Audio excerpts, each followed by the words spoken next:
Say about that.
It's okay.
Committee will come to order. Without objection, the chair is authorized to declare a recess at any time. We welcome everyone to today's hearing on victims of violent crime in Philadelphia. The chair now recognizes the gentleman from New Jersey to lead us in the Pledge of Allegiance. Mr. Vander. I pledge allegiance to the flag of the United States of America and to the republic for which it stands, one nation, under God, indivisible, with liberty and justice for all.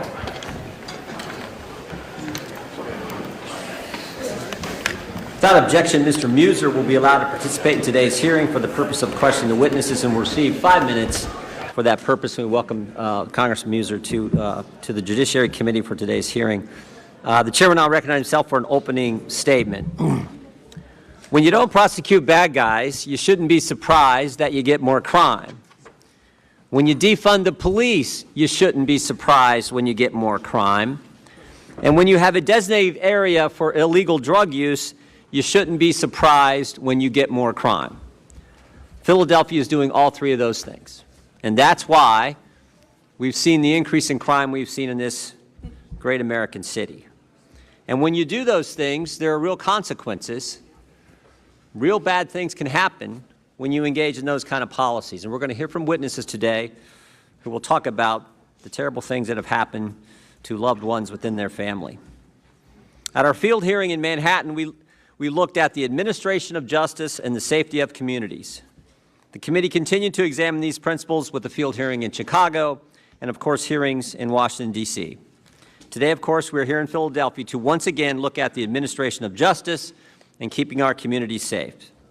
It appears Philadelphia is living up to its 1969, what the New York Times said in 1969, the nickname, quote, gang capital of America.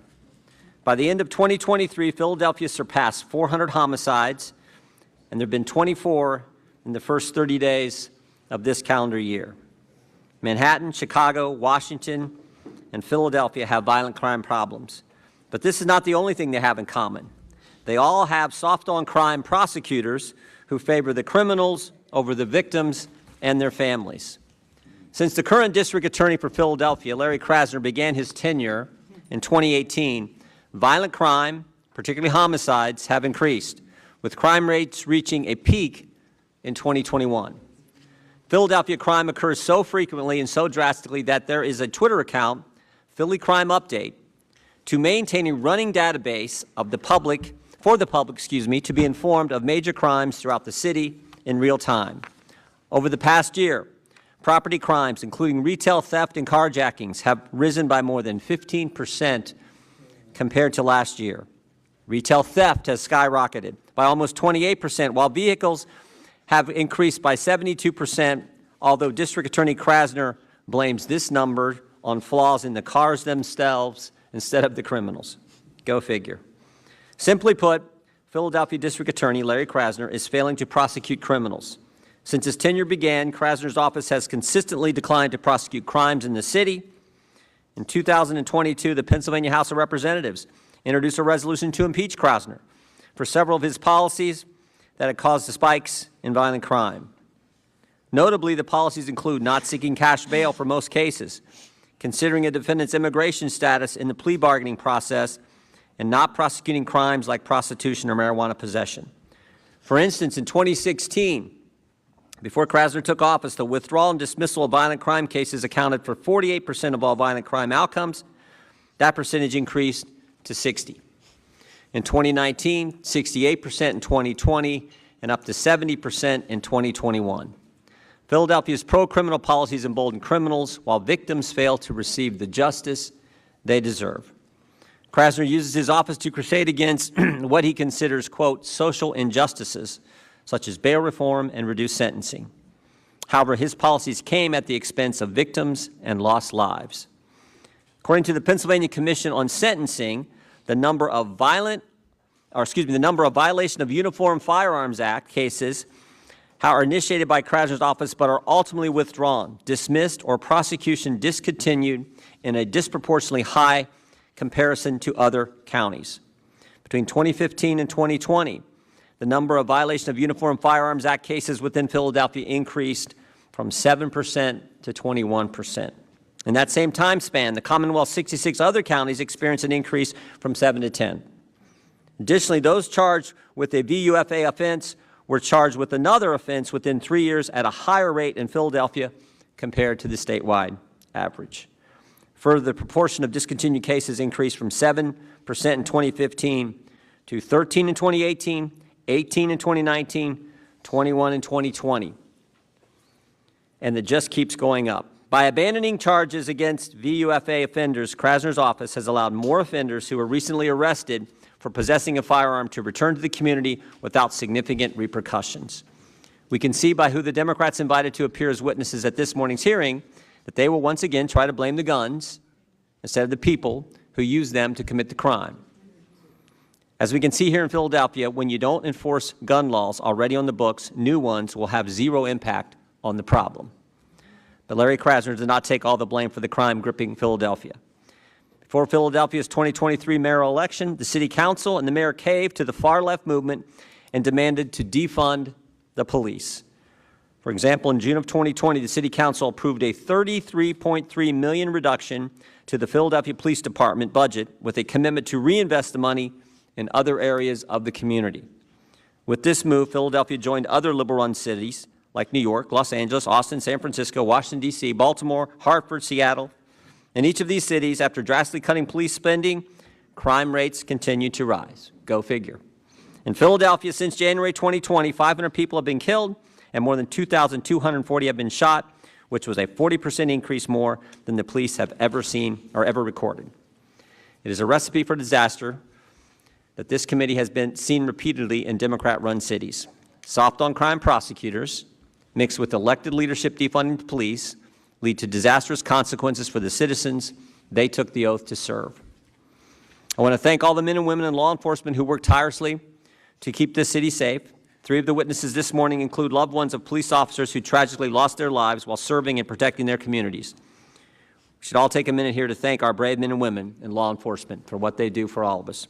Thank you to all our brave witnesses for being here, and again, the Capitol Police, the Philadelphia Police Department, and the Federal Protective Service, and all the other law enforcement folks here for everything they do to keep everyone safe day after day. And with that, I would like to, we're going to play a quick video. We're going to play a quick video, and then I'll turn to Mr. Nadler for his opening statement.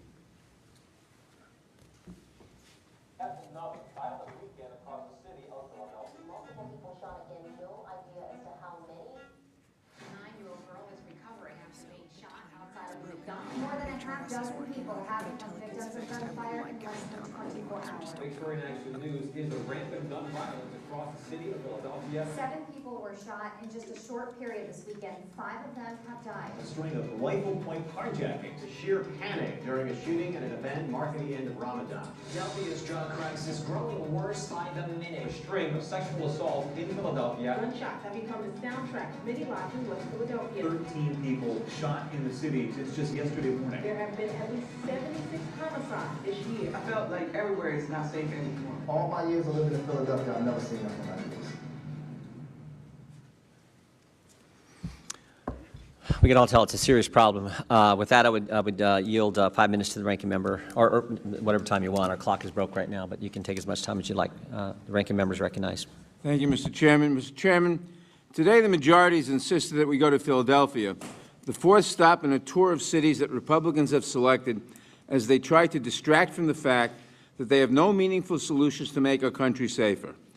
Instead, they have repeatedly focused committee activities on vilifying immigrants, dismantling common-sense gun laws, and pursuing wild conspiracy theories for which they have found no evidence.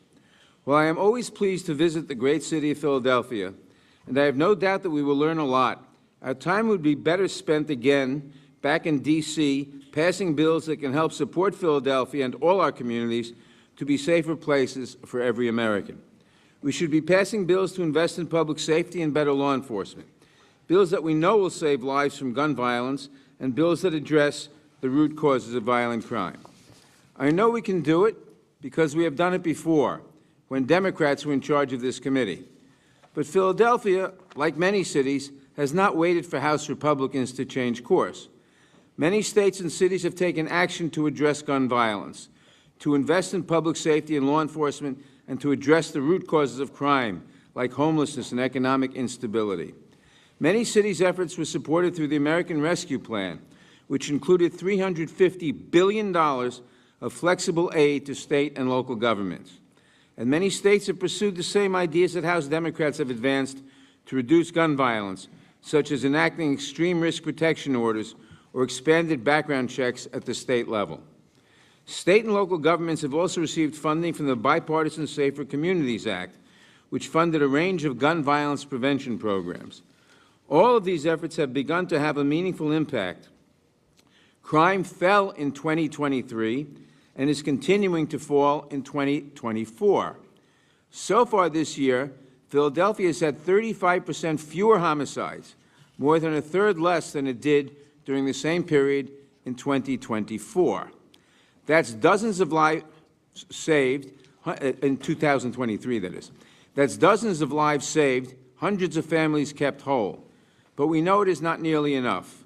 I want to thank the families of victims for being here to share your stories. While there is less crime than there was a year ago, your stories are a reminder that we must always do more. Every life lost has a profound impact on both the family and the community where that person should still be alive today. And while homicides are the most serious crimes, we know that other violent crimes also leave a lasting mark on individuals whose lives may never be the same. For every survivor and victim of violent crime with us today and across the country, I remain committed to doing more to help you and to prevent more people from experiencing what you have faced. Mrs. O'Connor, there is no law that will bring back your husband. Mr. and Mrs. Fitzgerald, there is no grant program that will ever bring back your son.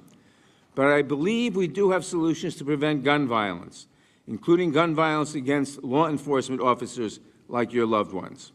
I appreciate the opportunity to hear from members of law enforcement, from those who have lost a family member to violent crime, and to those working toward life-saving solutions.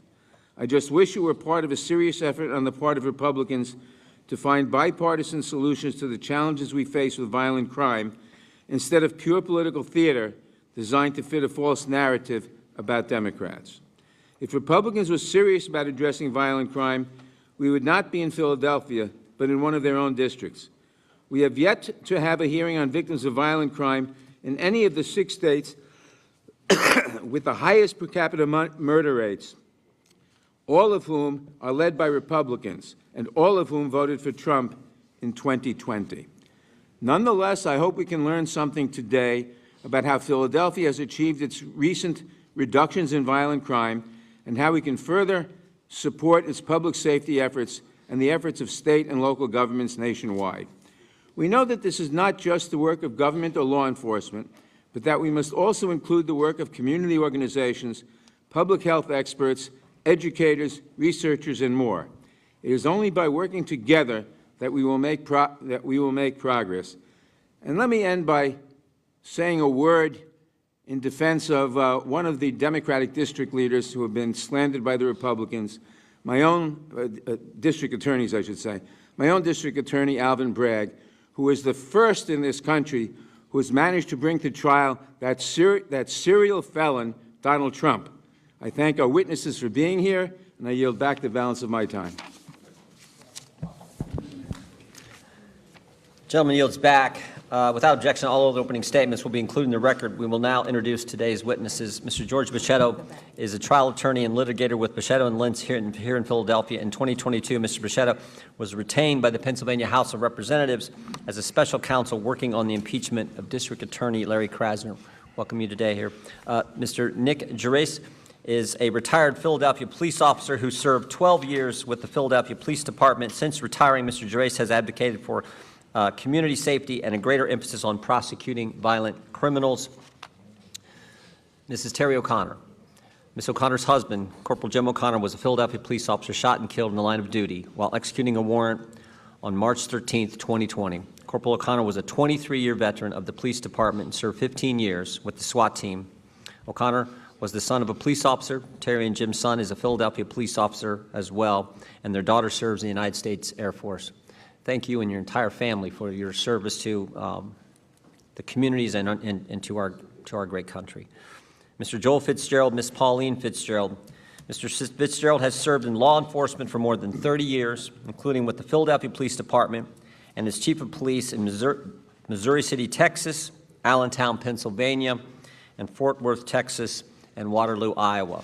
Ms. Fitzgerald served in law enforcement for more than 25 years with the Philadelphia Police Department, Stafford, Texas Police Department, the Pennsylvania Attorney General's Office, and the Tarrant County Criminal District Attorney's Office. One of the Fitzgerald's children, Sergeant Christopher Fitzgerald, was shot and killed in the line of duty on February 18, 2023. Sergeant Fitzgerald was an officer with the Temple University Police Department. I want to thank you and your entire family for your service as well, and and we feel for your great loss. I now want to recognize Mrs. Dean and Congresswoman Dean and Congressman Scanlon to introduce Mr. Garber and Dr. Abaya. Thank you, Chairman, and I welcome all my colleagues to our great city of Philadelphia. I thank the testifiers for being here today. It's my pleasure to introduce a friend and an advocate and a colleague, frankly, Adam Garber. He is the Executive Director for Ceasefire PA. I've known Adam a long time in his capacity as an advocate around reducing and stamping out gun violence, along with, I believe we have Ceasefire PA folks in the audience. Thank you for taking the time to be here with us, and thank you for your advocacy. What Ceasefire does, and I know this personally because I was a state representative, is work with doctors, with advocates, with elected officials at the state level, trying to change legislation to reduce gun violence. And you've had some success this year since we got a Democratic majority in the Pennsylvania House. So thank you for your tireless advocacy around these things. I also do want to just say to Mrs. Fitzgerald, Dr. Fitzgerald, and Mrs. Fitzgerald in the audience, there really aren't any words except to say that we are serious about reducing gun violence. We thank you for your service. We are sorry for your grave, grave loss. Mrs. O'Connor, to you as well. Thank you very much for being here, for offering us your husband's story of service. I hope what we can do here today is find solutions, things that work, instead of trying to politicize what's going on. So with that, Mr. Garber is introduced. Thank you, and I do want to echo the remarks thanking our witnesses for being here today. And just to correct the record, Mrs. O'Connor's husband was promoted to sergeant posthumously in recognition of his service, so I wanted to make sure that was clear. I would like to introduce Dr. Ruth Abaya. She's an attending physician in the emergency department at Children's Hospital of Philadelphia and a scholar at CHOP's Center for Violence Prevention. She's also an associate professor of pediatrics at the Perelman School of Medicine at the University of Pennsylvania. She received her BA from Bluffton University, which I believe is in Mr. Jordan's district. She completed her residency, she got a combined MD, Masters of Public Health from Northwestern University. She completed her residency at Boston Children's Hospital and a fellowship at the Children's Hospital of Philadelphia. Her research focuses include gun violence prevention with particular emphasis on access to firearms among high-risk adolescents, as well as patient-centered approaches to prevention that draw on the experiences of the youths themselves. As a fellow at the Stoneleaf Foundation, she's working to create a registry of those who've experienced firearm injuries in Philadelphia to identify the most promising practices for violence prevention and intervention in the city. Previously, Dr. Abaya led the injury prevention program at the Philadelphia Department of Public Health, where she oversaw the development of citywide program coalitions, including a hospital-based violence intervention program coalition and a cure violence interruption coalition. In recognition of her life-saving work, Dr. Abaya was named the Philadelphia Eagles' inaugural Inspired Changemaker of 2022. She's a member of the National Medical Council on Gun Violence and has presented on gun safety counseling at the National Physicians Alliance's National Conference. So welcome to all of our witnesses. Thank you. We welcome our witnesses and thank them for appearing today. We'll begin by swearing you in. Would you please rise and raise your right hand? Do you swear or affirm under penalty of perjury that the testimony you're about to give is true and correct to the best of your knowledge, information, and belief, so help you God? I do. Let the record reflect that the witnesses have answered in the affirmative. You all may sit down. Thank you.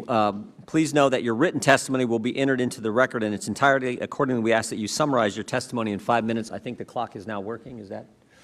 I think that's the case, but we're going to be a little flexible with time. And before recognizing Ms. O'Connor, I do also want to recognize we have a number of students from the University of Pennsylvania here today. We appreciate you all being here. I know there's some things going on your campus that we don't particularly like, but we're glad that you're here. We're glad that you're here with us today as well. Ms. O'Connor, you may begin.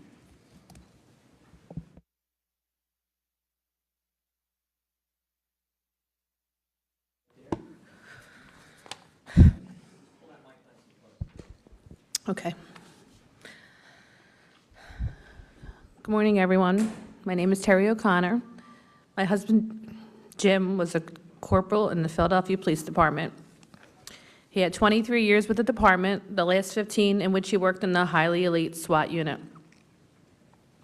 On March 13, 2020, Jim was shot and killed while serving an early morning high-risk murder warrant.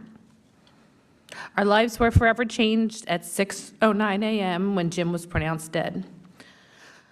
I last spoke with him about 11 p.m. the night prior. It was my 45th birthday. He kissed me goodbye, wished me another happy birthday, told me he loved me, and said, "I'll see you in the morning." I awoke to a phone call that Jim was shot, followed by police officers shortly after escorting me to the hospital where I saw my husband's lifeless body. It's a memory that will never escape my brain. How did this happen? I always thought Jim was more covered with larger vests and protective helmets. Unfortunately, he was shot in the forearm and in a small area near the left shoulder blade where he was not protected. What I would soon learn next about the entire situation is a scenario I could never fully imagine. When Jim and his team entered the house that morning, they were immediately fired upon. Approximately 12 to 16 shots were fired from inside that morning, 2 of which struck Jim. There were 10 guns, along with endless amounts of drugs found in the tiny one-bedroom the 4 men were hiding in. I should mention a SWAT officer returned fire, striking 2 people in the house. At one point, a voice came from inside the room asking the police to stop shooting at them because someone was shot inside the small bedroom. The officers then stopped and had the men come out of the room one by one. All 4 men, any of who could have been the potential fatal shooter, came out alive. I could speak easily for an hour about the lengthy criminal records these 4 males had. A month before Jim's murder, one of the males was arrested and let out twice for drug dealing. He had 3 open juvenile cases and 1 previous arrest as an adult. He was supposed to be on a GPS monitor, which he wasn't wearing either time. He could have been put in detention, but instead, under Larry Krasner, he was released on his own recognizance and no bail required. He was charged as an adult with carrying guns while selling drugs, but due to the low bail that was set, he walked out easily both times. He had many other run-ins with the law over the past few years and was described as a major drug dealer, a flight risk, and a danger to the community, and none of this mattered. The man that fired the shots that killed my husband was charged 2 years prior to Jim's death for carrying firearms without a license. He got 9 to 23 months in prison, but walked out of court that day a free man because the court accepted as his prison term the amount of jail time he previously served. As part of the deal, the district attorney agreed to drop 2 other charges, intentional possession of a controlled substance and a charge of carrying firearms in public. While on probation, 3 different times, the same male was brought before the judge on violations of parole, and the district attorney's office allowed him to continue being on probation. 1 year before Jim's murder, the same male was arrested again, this time for a direct violation of his probation. But a newly assigned assistant district attorney told the judge the district attorney's office was withdrawing the drug charge. Allegedly, the same month he was given the pass on the drug charge, this male committed a robbery and a murder. He was able to elude the police until March 30th, 2020. In the months to come after, prosecutors would come to learn about 5 murders this male committed after he proudly scraped the names into his prison cell wall. Another male that was in the room was on parole at the time for a 2016 gun possession case, which he had served state prison time. The 4th male in the room happened to be wanted for one of the murders as the main shooter. Again, I could go on and on about this male and the many other arrests he had in the prior years, along with the rap sheets of the other 3 males in the room that fateful morning. That leads us to where we are today. We have a city in shambles. We have a district attorney who says crime is down. Well, obviously, if you don't prosecute criminals, of course it appears that way. How many 2nd, 3rd, 4th, and even more chances are to be given? I've always said it seems to take something personally happening to your family to have people truly understand the repercussions of these lenient policies. The one thing that gives me some peace of mind with this case is that these men were charged federally. That gives us the best chance these men never see the outside of a jail cell ever again. They took away something from us that could never be replaced, and they need to face the most severe consequences. I have a daughter whose father didn't get to walk her down the aisle at her wedding, a son who continues to follow in his father's footsteps, trying to make him proud while raising his 2 daughters who will never know their pop. And then there's myself. I became a widow the day after I turned 45. I come to hate my birthday. We were 1 month shy of our 25th wedding anniversary, and I was left to figure out a life that I could have never imagined. I said from the beginning, even if it gets me nowhere, I will use my voice to speak out in every way possible about how Jem's death didn't need to occur. My husband got up and went to work just to do his job. If our district attorney, prosecutors, and judges did their job, maybe he would still be here today. Thank you for taking the time to listen to my story. Thank you, Mrs. O'Connor. Mrs. Fitzgerald. Please allow me to share the last moments of our son's life. Temple University Police Sergeant Christopher Fitzgerald. Ms. Fitzgerald, could you pull that really close? Yes. Thank you. They were captured on a Ring camera video. The date, Saturday, February 18th, 2023, is seared in our hearts and our mind. On that day, at approximately 7 p.m., Chris was on patrol in a marked patrol vehicle and engaged in a Bluetooth telephone call with his friend before taking notice of the defendant and his cohorts. Chris focused on the masked defendant and attempts to stop the defendant. Chris is wearing a police bicycle officer uniform consisting of a two-tone neon reflective yellow Temple University bike uniform shirt with police patches and the word police clearly identifying him as a law enforcement officer. Chris transmits over his police radio his call sign and that he is in pursuit. The Ring camera captures the defendant fleeing on foot, and moments later, Chris catches the defendant. He can be seen and heard providing clear, articulate, and lawful verbal commands to the defendant to get on the ground. Chris is captured in the video using his training and the minimum amount of force necessary to bring the defendant under his control. He is attempting to make a lawful arrest. The defendant is actively resisting arrest, and he has already made the conscious decision that he refuses to surrender peacefully. In fact, you can hear Chris telling him, "Come on, bro." This phrase reinforces that Chris was using minimum force and wanted to obtain voluntary compliance from the defendant. The defendant made the conscious decision to refuse to surrender peacefully. "Come on, bro," will be the last words Chris will ever state. The defendant is then heard saying why. This is the moment immediately preceding his decision to discharge the first of 6 gunshots to strike our son in the middle of a busy Philadelphia street.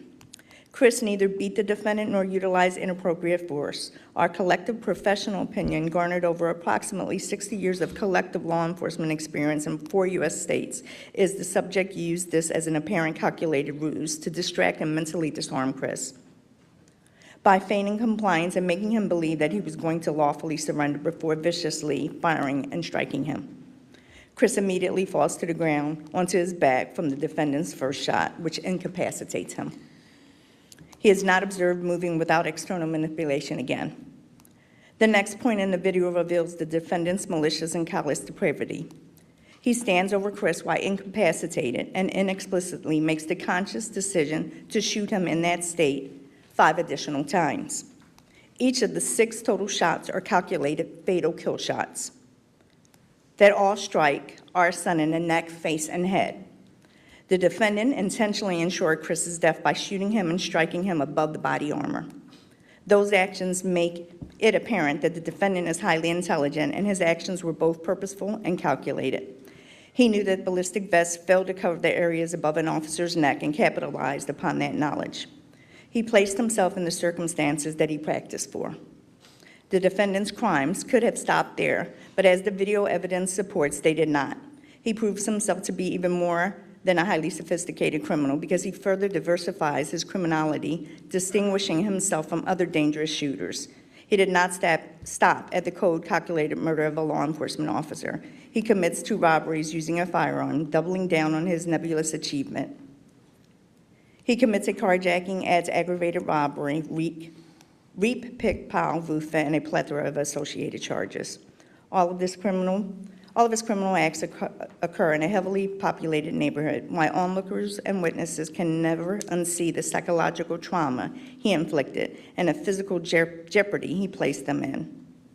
as they were frozen in their vehicles. This defendant elevates the level of felonious criminality, committing a robbery on a mortally wounded uniformed officer. The level of criminality or pure evil that it takes after shooting a uniformed police officer, this defendant then lifts my son's limp arm in order to access his pockets to rob him of his personal belongings. The defendant moves on to Chris's holstered firearm. He forcibly yanks it with extreme force that the holster is moved from the right side of his body to near his zipper. He intended to kill a cop that day. While Chris lay mortally wounded, this defendant's criminal mind raced as he feverishly attempted to take his service weapon. It was not enough to possess the gun that already had our son's blood on it, the one used to kill Chris.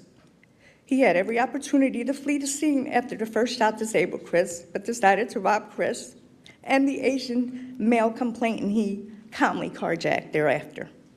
Only he can tell us whether he intended to sell the second gun or commit further crimes with it.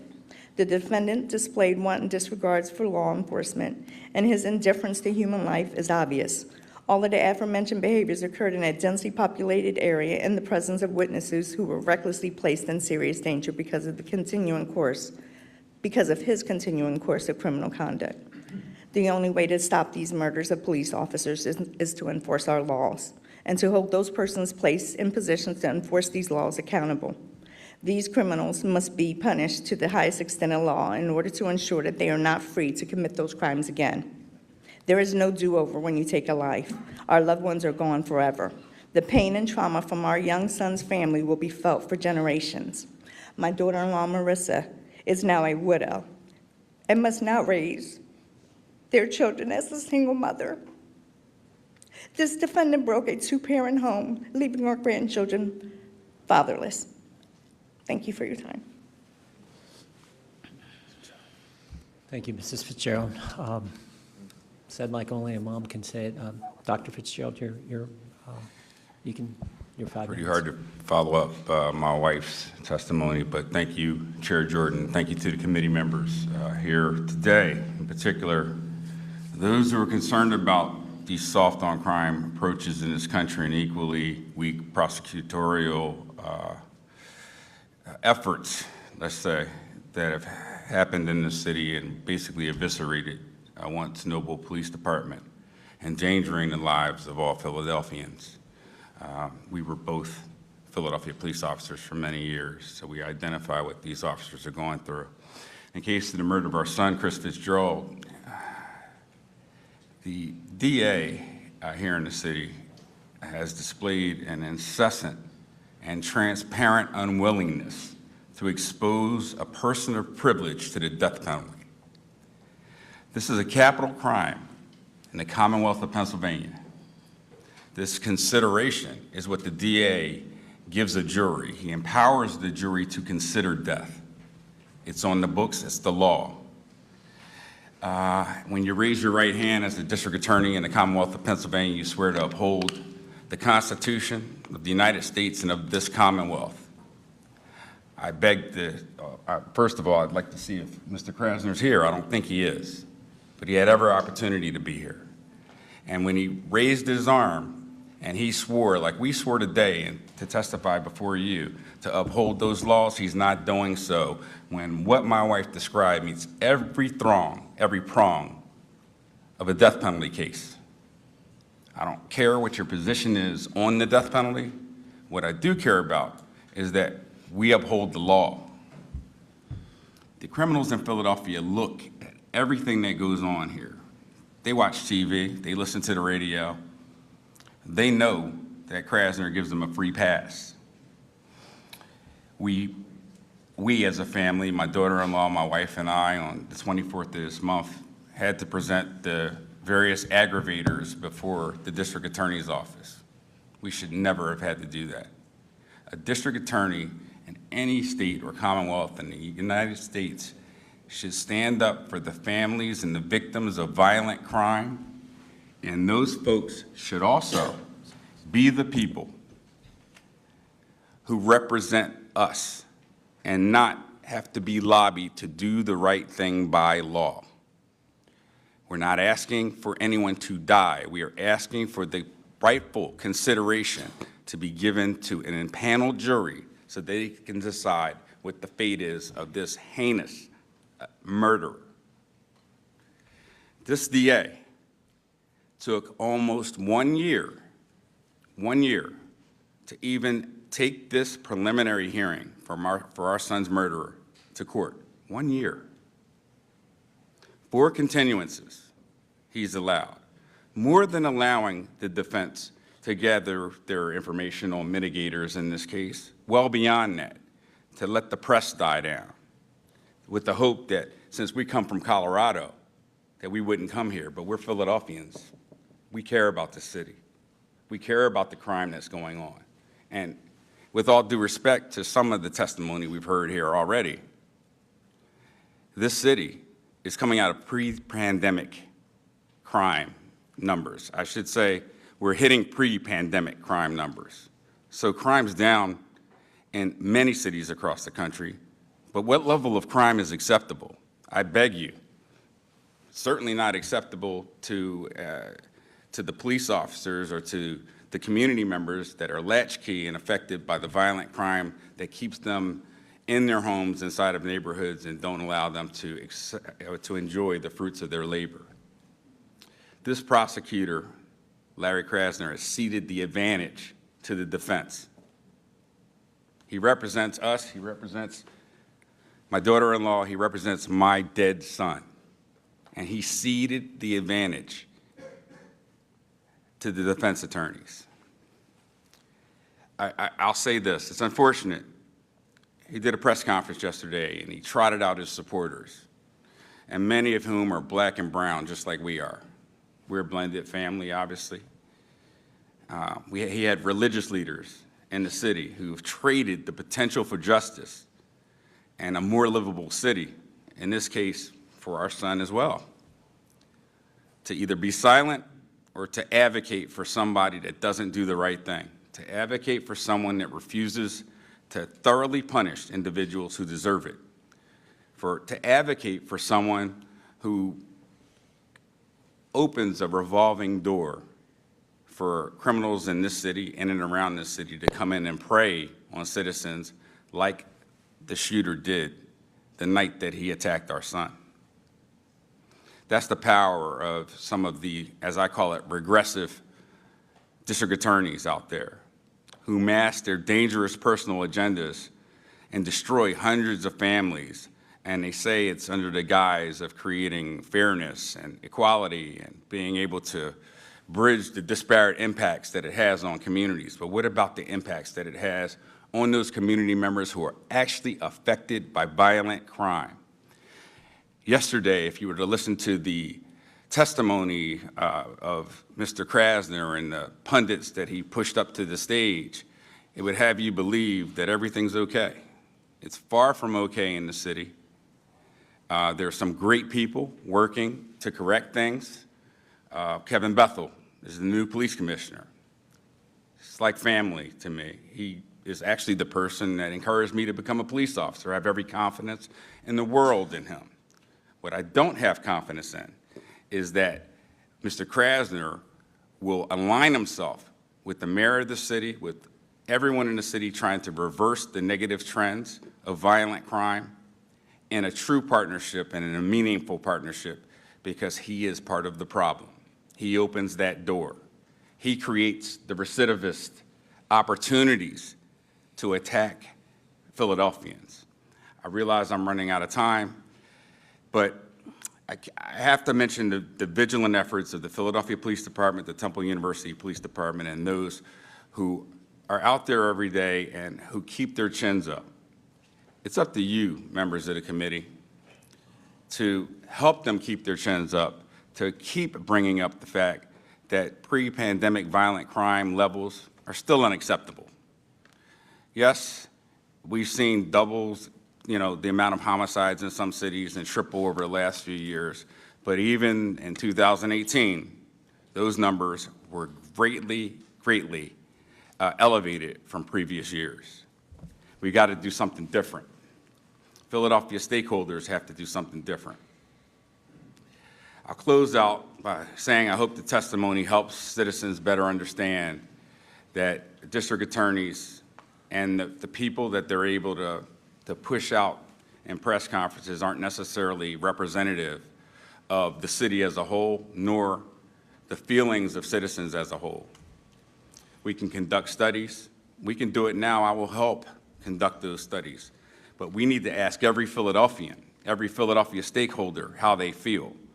Because we have folks that align themselves with a certain financier who facilitate this notion that cities, inner cities in particular, are safe, when I know that the residents in inner city Philadelphia feel differently.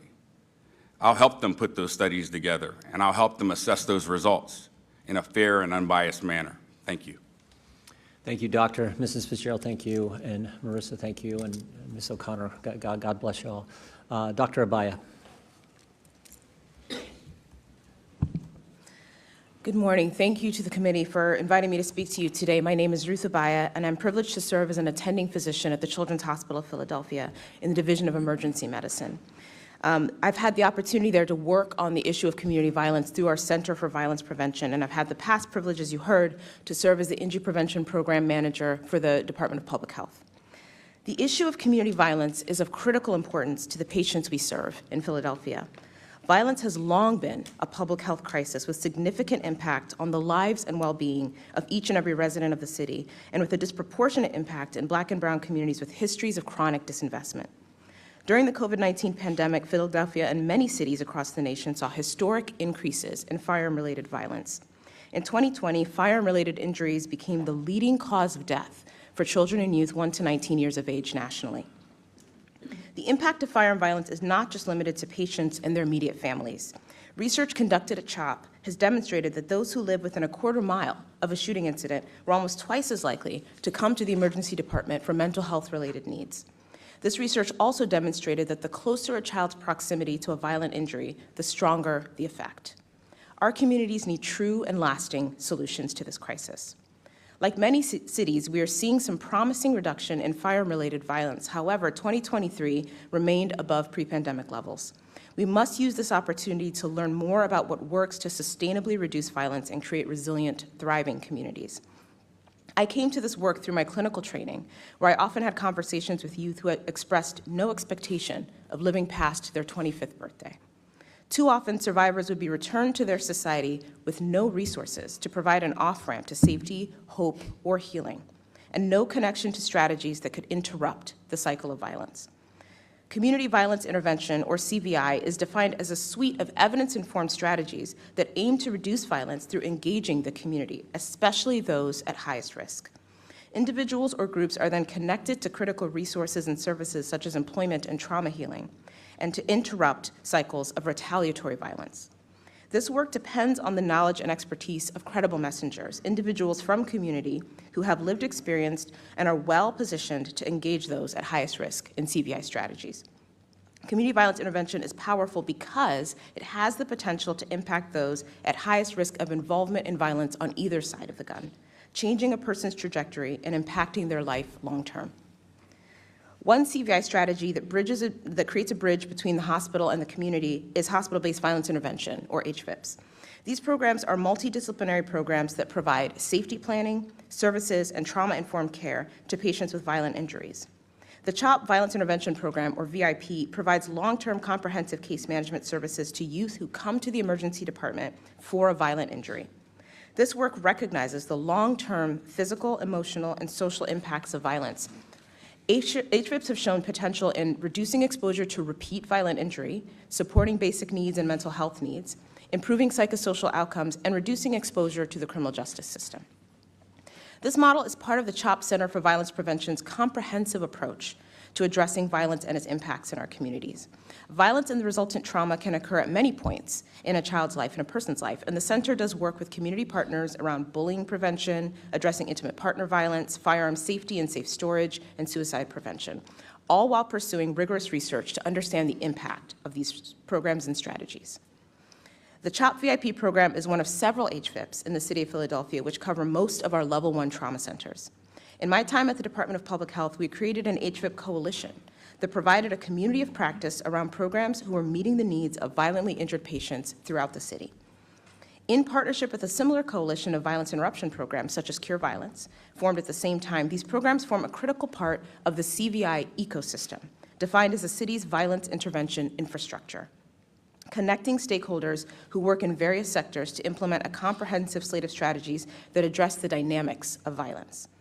Working within a community of practice holds potential to limit duplication, identify common best practices, and improve the quality of services throughout the city. Many of these models have a critical point in common. They all seek to engage those at high risk of exposure to the trauma of violence. A critical role for communities of practice is to work together to strengthen the local ecosystem so that this work is streamlined and impactful.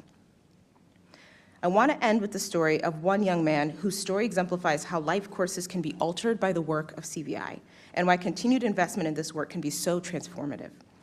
This young man was a survivor of violence, but he also had a complicated chronic disease. Between navigating his injury, contending with housing insecurity, and attempting to return to school, his physical and mental health were at risk. Through an HVIP, his violence intervention specialist advocated for him in the school setting, in finding stable housing, in securing his medications, in attending his follow-up appointments with his trauma team, and in getting connected to mental health services. These interventions likely saved his life and provided an opportunity to exit the harmful cycle of violence and find safety and health. Far too many survivors of violence could benefit from these powerful programs. The future of community violence intervention holds a great deal of promise for communities like Philadelphia, and investment in these models in the areas of programming and research can help cities build a sustainable path to violence reduction and community safety. We stand ready to support any such efforts. Thank you so much for allowing me to testify about this important issue. Looking forward to taking questions. Thank you, Doctor. Mr. Bochetto. Thank you very much. Mr. Chairman and committee members, good morning. My name is George Bochetto, and I have lived and worked in Philadelphia for the better part of 50 years now. I'm a trial lawyer, and during my career I've handled many high-profile and important matters in courts all over this country, including the United States Supreme Court. I was also engaged as the lead attorney to handle the impeachment process for Larry Krasner in the Pennsylvania House of Representatives in 2022. It is an honor to be invited to give testimony to this committee on this most important topic, and I thank Chairman Jordan for the opportunity. Larry Krasner took over the district attorney's office in 2018. What followed was an unprecedented explosion of crime and violence. Through a combination of progressive policies and endless incompetence, Krasner has actively encouraged criminal behavior. In Krasner's first term in office, the murder rate in Philadelphia increased by 78%. And I would wish to point out that when we note currently about the reduction in the murder rate, we're talking about a reduction from an unprecedented explosion of murders in this city. And the reduction level is still outrageous.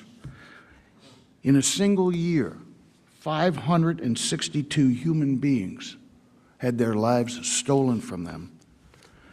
And it's predictably the result of these nihilistic policies that Larry Krasner has implemented. And who they impact more than anybody are the so-called persons who he's trying to protect, the minorities and the poor communities. Those are where the impacts are felt the heaviest.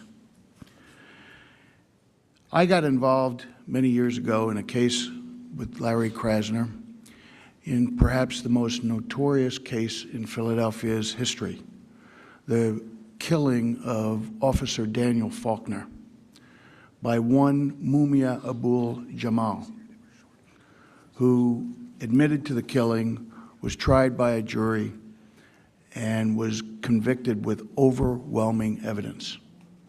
Since that time, some 30 years ago, Mr. Jamal has filed a series of appeals and repeat motions in an effort to gain his release from prison. And he was singularly unsuccessful until Mr. Krasner took office.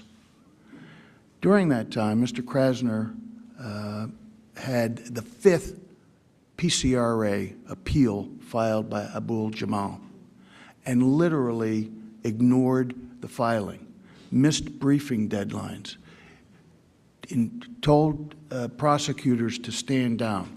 He was literally tanking the case to set free perhaps the most notorious killer in Philadelphia's history, and a killer, by the way, who is notorious internationally. I was engaged by Maureen Faulkner, Danny Faulkner's widow, and I filed an emergency petition in the Pennsylvania Supreme Court known as a King's Bench petition. I bypassed the trial level, I bypassed the appellate level, and I went right to the Supreme Court because of the seriousness of what was taking place.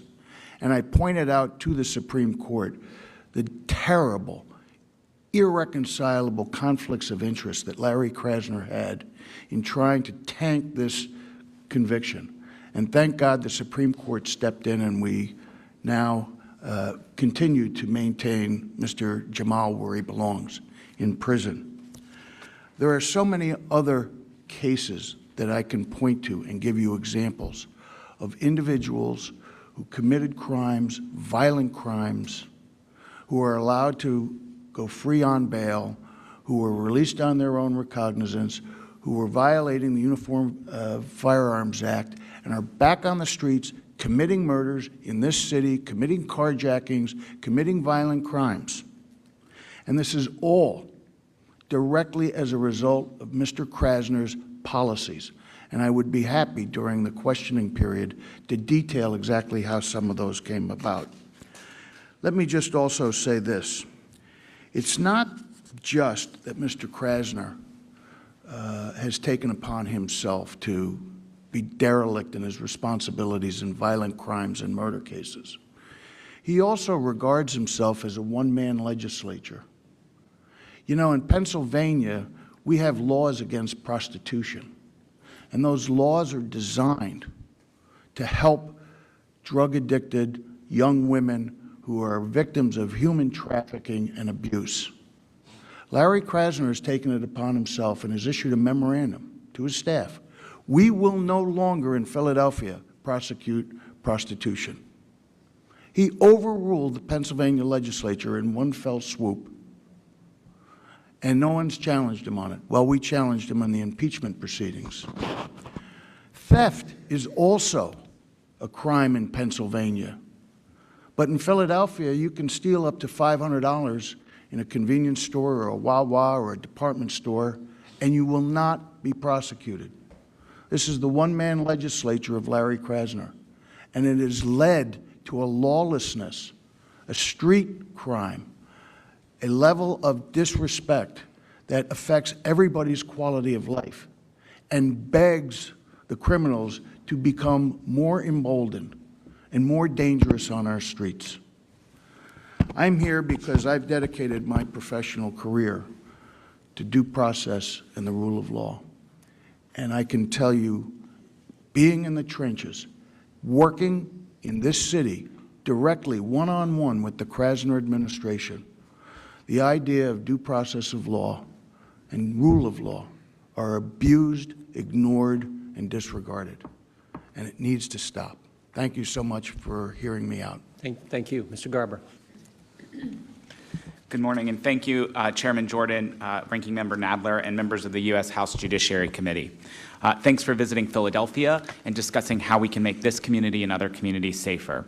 As the Executive Director for Ceasefire PA, we're the Commonwealth's gun violence prevention organization, and our team includes gun owners who believe responsible gun ownership and gun safety laws go hand in hand, survivors of this crisis, doctors who've treated wounds in the emergency rooms, parents who worry about their children, and faith leaders who counseled families at the worst moments in their lives. I made my home in Philadelphia 17 years ago. I ride SEPTA nearly every day, often with my 5-year-old child, and commute around the city, including today. As you've heard, we saw an enormous spike in gun violence and violence and crime over the beginnings of the pandemic. 1,000 more residents died from gunfire during that time. But contrary to public perception, criminal activity and drugs were not the primary drivers of this violence.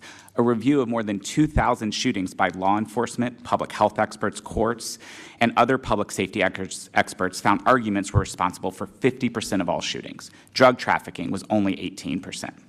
This also aligns with what we know about widespread firearm access.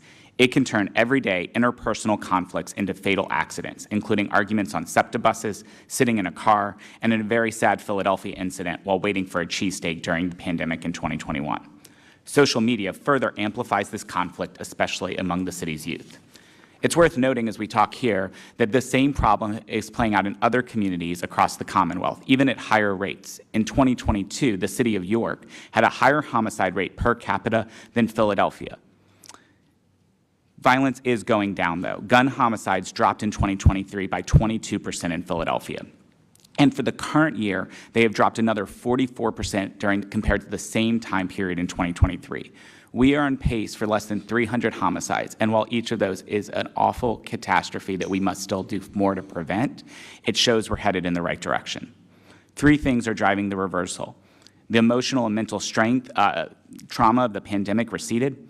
Second, gun sales began to subside. There were more than 4 million firearm transfers from 2020 to 2022 in Pennsylvania. And lastly, and most importantly, thanks to the American Rescue Plan, the Bipartisan Safer Communities Act, and state-level funding, there was a historic investment in community-based violence prevention programs. Those used trusted messengers to de-escalate conflict, help victims recover after shootings, stopping retaliations. Statewide, more than $200 million was given to district attorneys, local law enforcement, and nonprofits to address the crisis. In the case of Philadelphia, the city's Group Violence Intervention Program received funding, and groups that were involved in that program were 38% less likely to be involved in shootings than those that were not. Still, we must do more about this crisis, as we've heard today, and this committee, Congress, and the PA General Assembly has a critical part to play.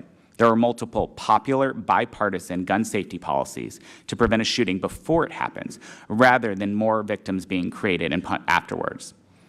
3 already passed the Pennsylvania House of Representatives with bipartisan support: universal background checks, extreme risk protection orders, and banning ghost guns. Ghost guns are the IKEA of firearms. You can order them online. They're mostly built, and in less than an hour with simple tools and no significant expertise, put together a firearm as deadly as any you'd buy at a dealer. In September of 2022, rec center worker Tiffany Fletcher was killed with one, and it's become a lucrative business for gun traffickers in the area. In Montgomery County, a trio was making a profit by turning ghost gun kits into firearms and then selling them. A few weeks ago, House Bill 777, to treat ghost guns like other firearms requiring background checks and serialization, passed with bipartisan support, including Representative Martina White, the former head of the Philadelphia GOP and Majority Caucus Secretary. A second pathway for firearms used in violent crimes are stolen or lost firearms. As the Cambria County's district attorney recently told media, there are a lot of stolen guns floating around. They show up on crime scenes on a very regular basis. Stolen guns also rose in conjunction with the rising violence being discussed today, climbing 38% between 2019 and 2021 in Philadelphia. But there's no requirement that you report your missing weapon if it goes away, if you lose it or it's stolen. And responsible firearm owners do report their missing firearms. It's the irresponsible ones, and those intent on trafficking guns that do not, and Congress could make it a requirement. Lastly, we should talk about where these guns are always coming from. If a health inspector didn't show up at your favorite restaurant for years, even a decade, you'd be much more likely to get food poisoning or find rats, because inspectors help ensure everyone follows the safety guidelines. Unfortunately, licensed firearm dealers operate in a world where they're inspected every 5 to 7 years by ATF. Most dealers will have few problems with these inspections. They work hard to ensure their weapons are not at crime scenes, even cooperating with law enforcement around suspicious purposes. But an analysis by the Brady campaign of PA's Track and Trace program, which was designed to help law enforcement prevent the trafficking that's enabling all this violent crime, found that 50% of recovered crime guns in the Commonwealth came from only 1% of dealers. The U.S. Congress needs to invest resources in the cornerstone of our public safety system to help law enforcement prevent the trafficking that's enabling this violence. The responsibility of this crisis rests with the General Assembly and the U.S. Congress, who have the ability and responsibility to address the firearms used in violent crimes. You must continue funding for effective community-based programs that help prevent shootings and retaliations and strengthen gun safety laws to keep firearms from individuals intent on doing harm, slow gun trafficking, and support law enforcement efforts to address it. It will save even more lives. Thank you. Thank you. Mr. Gerace. Good morning, ladies and gentlemen, committee members. Today, I would like to draw your attention to the failures of District Attorney Larry Krasner, or as we know him, let him go Larry Krasner, in Philadelphia. Over the past few years, Krasner's radical progressive policies have had devastating consequences, leading to a rise in violent crime and endangering the lives of innocent citizens. One of the most concerning aspects of Krasner's tenure is his approach to criminal justice, which has resulted in the release of violent inmates who have gone on to commit heinous crimes, crimes that we've heard today. He prioritizes the pursuit of his ideological agenda over public safety. Let him go Larry has put the lives of Philadelphia residents at risk, or Uncle Larry, as the criminal underground in Philadelphia refers to him so lovingly. The tragic fact is that multiple individuals have lost their lives due to the dangerous individuals he has allowed back in the community. Moreover, the city of Philadelphia has experienced a significant increase in violent crime under Krasner's failed leadership. Over the past 6 years, the city has seen a troubling surge in homicides, shootings, and violent offenses. This alarming trend is a direct result of Krasner's misguided policies that have failed to effectively address and deter criminal activity. Philadelphia has been significantly affected by the increase in violent crime under District Attorney Larry Krasner's policies. The rise in violent crime has had several consequences for the city and its residents, including loss of lives. So it was mentioned earlier today, and this year we are down about a dozen homicides. 12 bodies, I say, would be a lot. It's a good increase, right? I think we could all agree on that. So what is it to be said when one person has murdered more than 12 people? One person is the result of the death of the murder of more than 12 people. I don't have the exact numbers, but it's a lot more than 12 people. Because of Larry Krasner, more than 12 people are dead today, and there's some of them, their family members are talking on his panel right now. One is too much. One is too much. He's a serial killer by proxy. It's his policies that are killing the residents of Philadelphia. The increase in violent crime, particularly homicides and shootings, has resulted in a tragic loss of lives in Philadelphia. This loss of life is a devastating impact on families, communities, and causing immense grief and trauma, which we have all witnessed here today. Fear and insecurity. The rise in violent crime has created a climate of fear and insecurity among Philadelphia residents. People are concerned about their safety and the safety of their loved ones, which can lead to a decrease in community trust and engagement. I encourage everybody up on the committee board, walk around Philadelphia for yourself and talk to Philadelphians. Pick them by will, and you will hear these sentiments by all of them. Doesn't matter what race, creed, color, or background. You will hear these sentiments. Disruption of daily life. The prevalence of violent crime can disrupt the daily lives of Philadelphia residents. It may discourage people from going out at night, limit their participation in community activities, and affect the vitality of public spaces. Economic impact. I would say he had a more devastating impact to Philadelphia than COVID has. This increase in violent crime has economic impact on Philadelphia. Businesses may be hesitant to invest or expand in areas with high crime rates, and tourism may decline due to safety concerns. This can result in a loss of job opportunities and economic growth for the city. Not just in violent areas. Go downtown Philadelphia, the pearl of the city. Go look at all the businesses that are boarded up. That is a direct link to Larry Krasner and the crime that is going on. During the riots, 2,000 protesters were arrested. And a wave with his scepter, he got rid of those prosecutions. They were all gone. You know who got prosecuted, though? The Philadelphia Police Department went after Lieutenant Joe Bologna, one of the most respected officers in the police department, for a lawful arrest that he was committing. He dragged that man through the mud, and every time he went to court, it got laughed out of court and thrown away, and his district attorneys were reprimanded because it's a joke. If it wasn't so serious, it would be a joke. Strained community relations. The rise in violent crime can strain relations between different communities within Philadelphia. Excuse me. It can lead to an increased tension and mistrust amongst residents, making it harder to build strong and cohesive communities. It's deeply concerning that Krasner harbors a very strong animosity, and I would say severe hatred towards the Philadelphia Police Department. His personal vendetta against the police has created a hostile environment and hindered the collaborative efforts needed to maintain law and order. By undermining the very institution responsible for protecting our communities, Krasner has compromised the safety of Philadelphia residents and hindered the police's ability to effectively carry out their duties. In conclusion, District Larry Krasner's radical progressive policies have proven to be a disastrous failure for the city of Philadelphia. His ill-conceived approach to criminal justice has resulted in the release of violent offenders, leading to tragic consequences for innocent citizens and our police officers and law enforcement community. The alarming increase in violent crime over the past 6 years is a testament to his failed leadership. Furthermore, Krasner's antagonistic stance towards the Philadelphia Police Department has only further exacerbated the challenges faced by law enforcement in keeping our communities safe. Thank you. Thank you. We will now proceed with questions under the 5-minute rule. The chair recognizes the chairman of the subcommittee on crime of the Judiciary Committee, the gentleman from Arizona, Mr. Biggs. You both. Thank you, Mr. Chairman. Thank you to all the witnesses for being here today, for your poignant testimony, and we appreciate you coming out and testifying. And I'm just going to go with some of the questions, with some questions that came to my mind as I was listening to your testimony. And I want to just make this statement here. The health inspector analogy really doesn't work well for you. Because if the health inspector goes in and finds a lot of violations and then turns around and walks out, guess what you have? You got more food poisonings, more illness that comes. And that seems to be what's happening here. So I'll talk with you, Dr. Fitzgerald, first.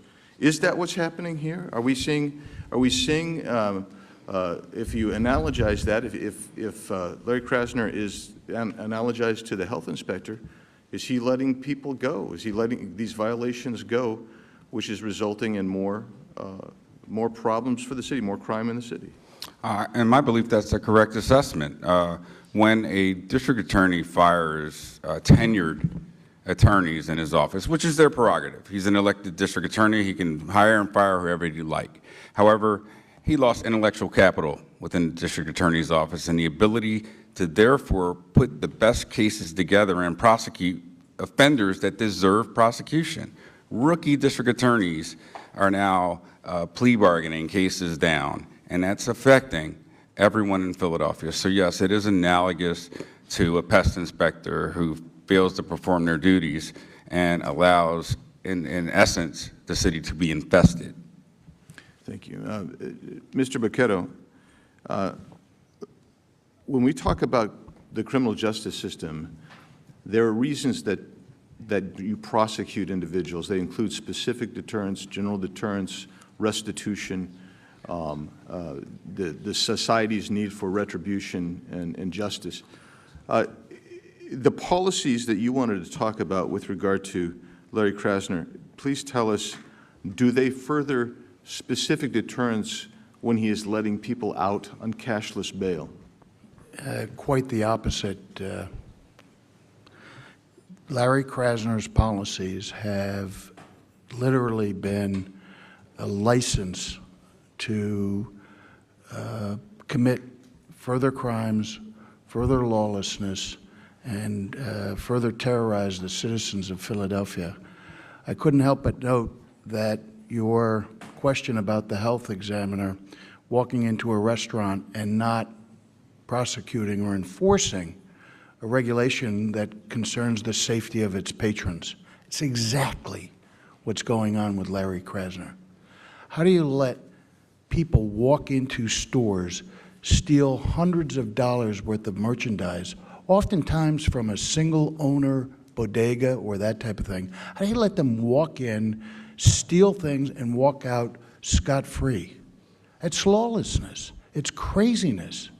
And it is emboldening these criminals to be more and more violent and more aggressive against our citizenry. And I want to say, hopefully, help is on the way. We have a new mayor in Philadelphia. Her name is Sherelle Parker. She's extremely capable and street smart. And she's avowed not to put up with this kind of craziness. The problem is that she cannot control what Larry Krasner prosecutes or fails to prosecute. And unfortunately, no matter how much a mayor wants to pitch in, to the extent that we have a district attorney who issues memos to his line DAs, you will not prosecute this crime. We have it in writing. There are memos. It's an outrage.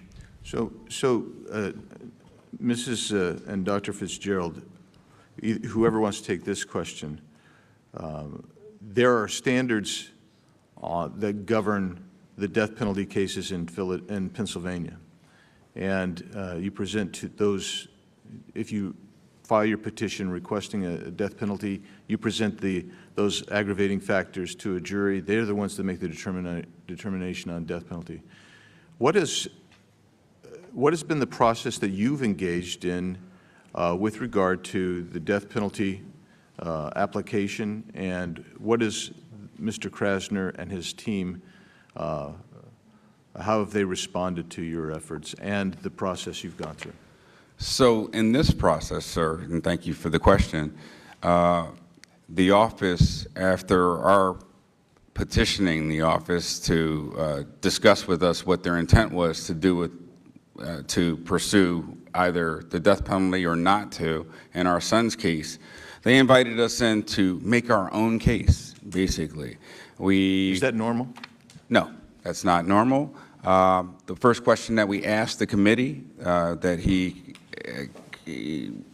considered the Death Penalty Review Committee, which is used by many other district attorneys across not only this Commonwealth, but across the country. Having come from Philadelphia, been born and raised here, come up through the City of Philadelphia Police Department, we are aware that he has not used this process before.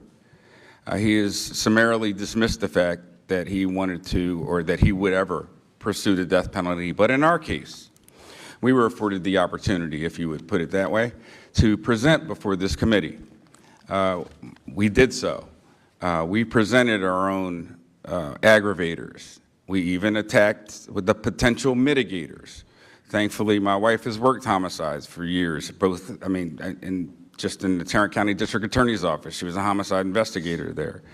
And being a chief of police and investigator, we were able to detach ourselves somewhat, if you will, from what happened with our son, but no family should ever have to lobby. No family should have to make it, or made to be felt as if we didn't do a good enough job before this committee, we wouldn't get justice.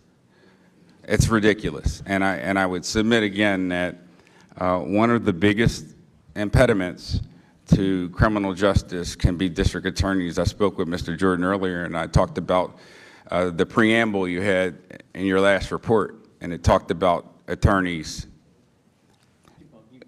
It talked about attorneys being able to go after people and to get them, but they have that same ability to totally dismiss what the public wants and just go after what they want. And in this case, the clear want is to do away with the death penalty and to ensure that our son doesn't get justice. Mr. Chairman, I have several unanimous consents, if I can present. Gentlemen. Yes.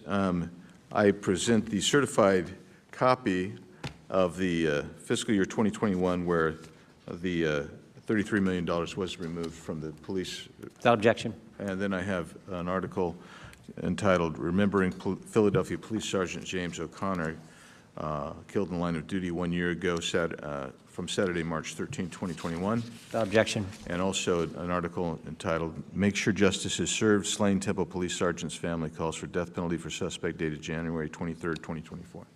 Without objection. Thank you, Mr. Chairman. Thank you. Chair recognizes the ranking member for 5 minutes. Thank you, Mr. Chairman. Mr. and Mrs. Fitzgerald, thank you for sharing the story of your son's life and his service to the community. In addition to being a member of the Temple University Police Department, where he worked to keep college students and the university community safe, your son was also a father of 5 and an active member of Swagger House Run Club and Black Men Run Philadelphia, which both organize group runs through Philadelphia to raise awareness around gun violence. I appreciate your being here, and I offer you my deepest sympathies for your loss. I must say that the people of Philadelphia do not appear to share your opinion and that of Mr. Gerace and Mr. Bochetto of District Attorney Krasner since they reelected him. Mr. Garber, the civil suit against the teenager who shot and killed Sergeant Fitzgerald alleges that the killer suffered from mental instability, a propensity for violence, and a strong interest in possessing and using firearms. It also alleges that he showed signs again and again that he presented a high risk of harm to himself and others. Mr. Garber, how could the Federal Extreme Risk Protection Order Act, a federal red flag law, or HB 1018, a similar Pennsylvania measure, have prevented this shooter or others like him from accessing firearms, potentially saving the life of people like Sergeant Christopher Fitzgerald? Thank you. Extreme risk protection orders are designed to help give family members who understand someone's in crisis or law enforcement an opportunity to temporarily remove the firearm. And because firearms are so fatal when used, as we've heard today, unfortunately, removing it gives us time to get the person to get help. And so there may be real evidence in that case that if extreme risk protection orders existed here in Pennsylvania, either through state or national law, that it could have prevented the shooting. It's also, though, worth noting that, as I understand it, the shooter, being under 21, could not purchase the firearm on his own, and I'm unaware of exactly where the firearm came from in these cases, and so we should also look at that question as well. Mr. Garber, last Congress, under Democratic control, this committee led the passage of the federal Extreme Risk Protection Order Act in the House. Last year, also under Democratic control, the Pennsylvania House passed their red flag law. Both bills passed their respective chambers with overwhelming support from Democrats and the support of some Republicans, but neither became law. What is your response to the lawmakers across the country who have voted against or criticized extreme risk protection orders? I think these lawmakers are out of touch with their constituents, frankly. The only place gun safety laws like extreme risk protection orders are partisan is in the Capitol buildings. In Pennsylvania, over 80% of 80% of Pennsylvanians support red flag laws, and that includes people of all persuasions. It includes gun owners, it includes conservatives, self-identified conservatives, and Republicans. We need tools like this because when someone is in crisis, when they can get their hands on a gun, it puts everyone else at risk. Mr. Garber, what does the research show about the rates of gun deaths in jurisdictions that have passed red flag laws? The rates are lower when you have an extreme risk protection order and other gun safety laws on the books. Thank you. Mr. Garber, are you aware of cases where people have spent 10, 20, 30 years in prison for crimes of which they were ultimately exonerated? You know, it's not, I'm sure that is the case, but I'm not aware of it. You know, it's not something I study deeply. Are you aware of the case in New York in which 5 black youths were convicted of raping a jogger in Central Park in 1989 and spent years in jail, and in which Mr. Trump, as he was then, demanded the death penalty, in which they were subsequently exonerated? I'm familiar with that. I mean, I'm familiar with the generalities of the case.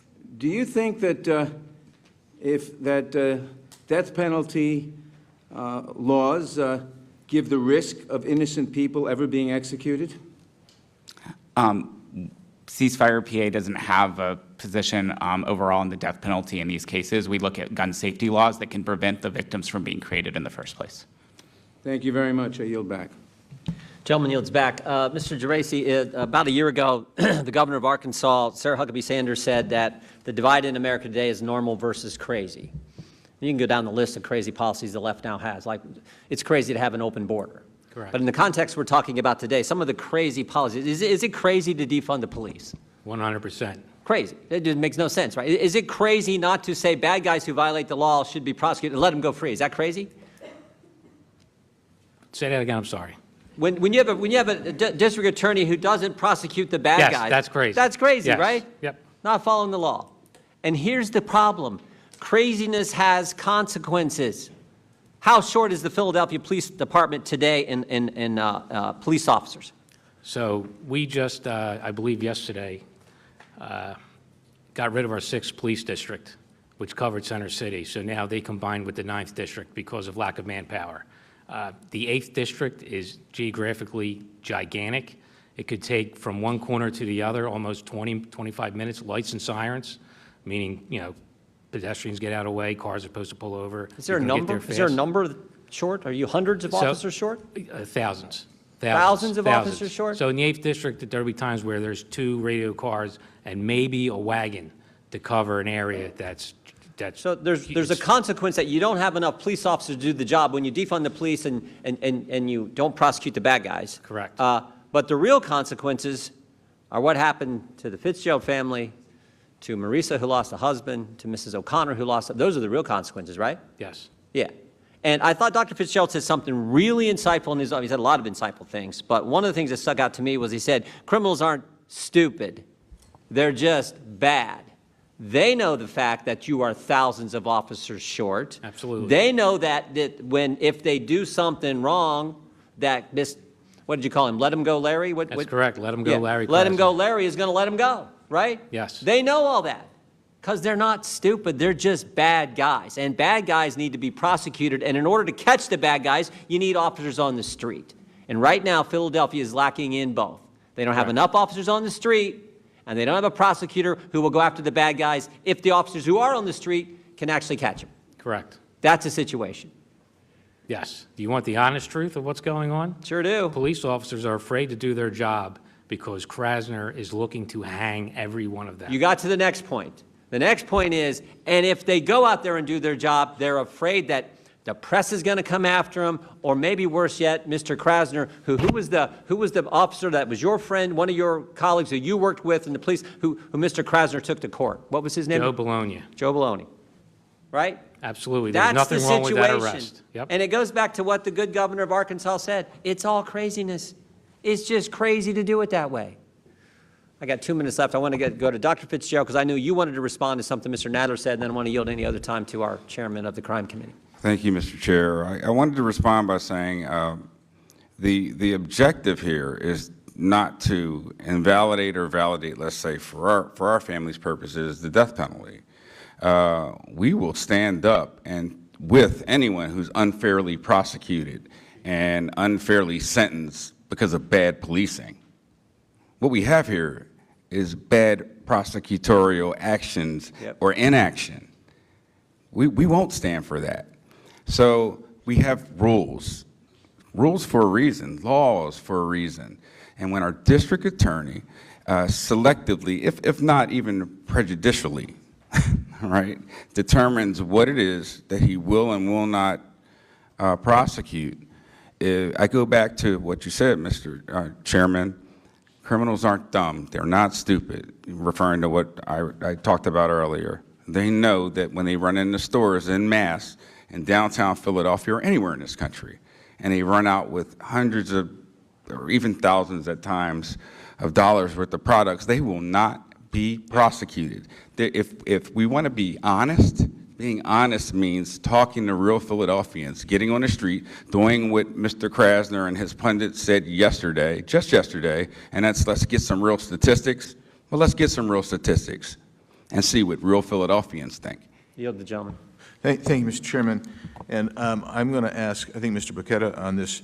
When the district attorney doesn't prosecute, the public itself, we've talked about police, we've talked about specific victims of crime, but the public gets a malaise of hopelessness and helplessness. Do they continue to call police then when someone busts into their bodega and starts ripping them off? You've put your finger right on the problem. The demoralization of the police department and the demoralization of the general public is stark. I want to give you one example, Congressman, that I think typifies this. I was involved in the Columbus statue litigation in Marconi Plaza in South Philadelphia. It's a beautiful little plaza and a park right on Broad Street.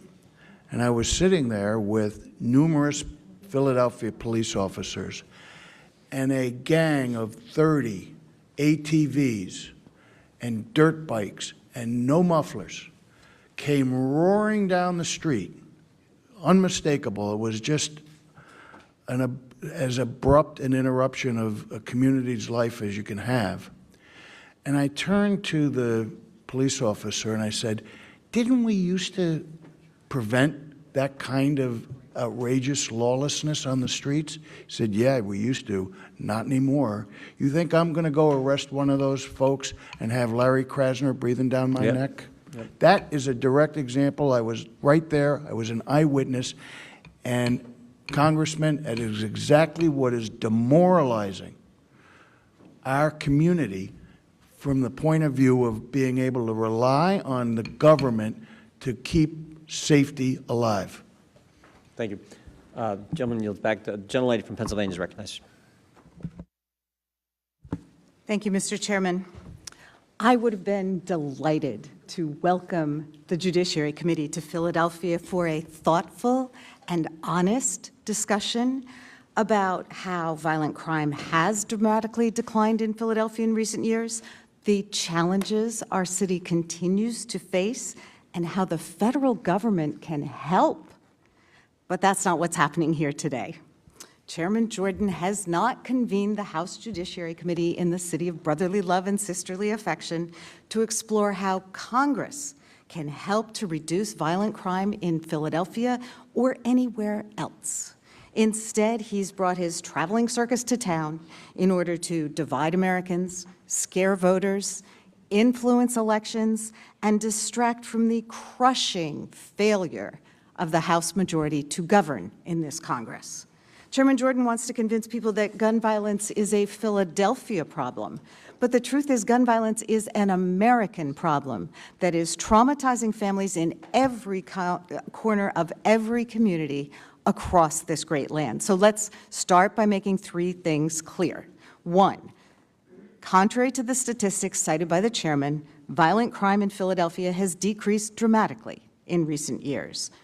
Two, our entire country continues to face a daily epidemic of gun violence. Three, that senseless violence is not inevitable, it's enabled by lawmakers who choose to sow chaos with political stunts like this hearing instead of doing their damn jobs. What makes today's sham hearing even more offensive is that while our Republican colleagues are trying to score political points here off the pain of families who have suffered grievous losses, they're simultaneously blocking votes on bills that would prevent gun violence in Philadelphia and across the country by keeping weapons out of dangerous hands and off our neighborhood streets. We all know too many people who've been scarred by gun violence, who've lost loved ones, neighbors, and friends, and who are crying out for action to address this public health crisis. But our Republican colleagues are deaf to those cries. We're seeing work on the ground across the Philadelphia region that offers hope. New violence intervention programs are showing progress.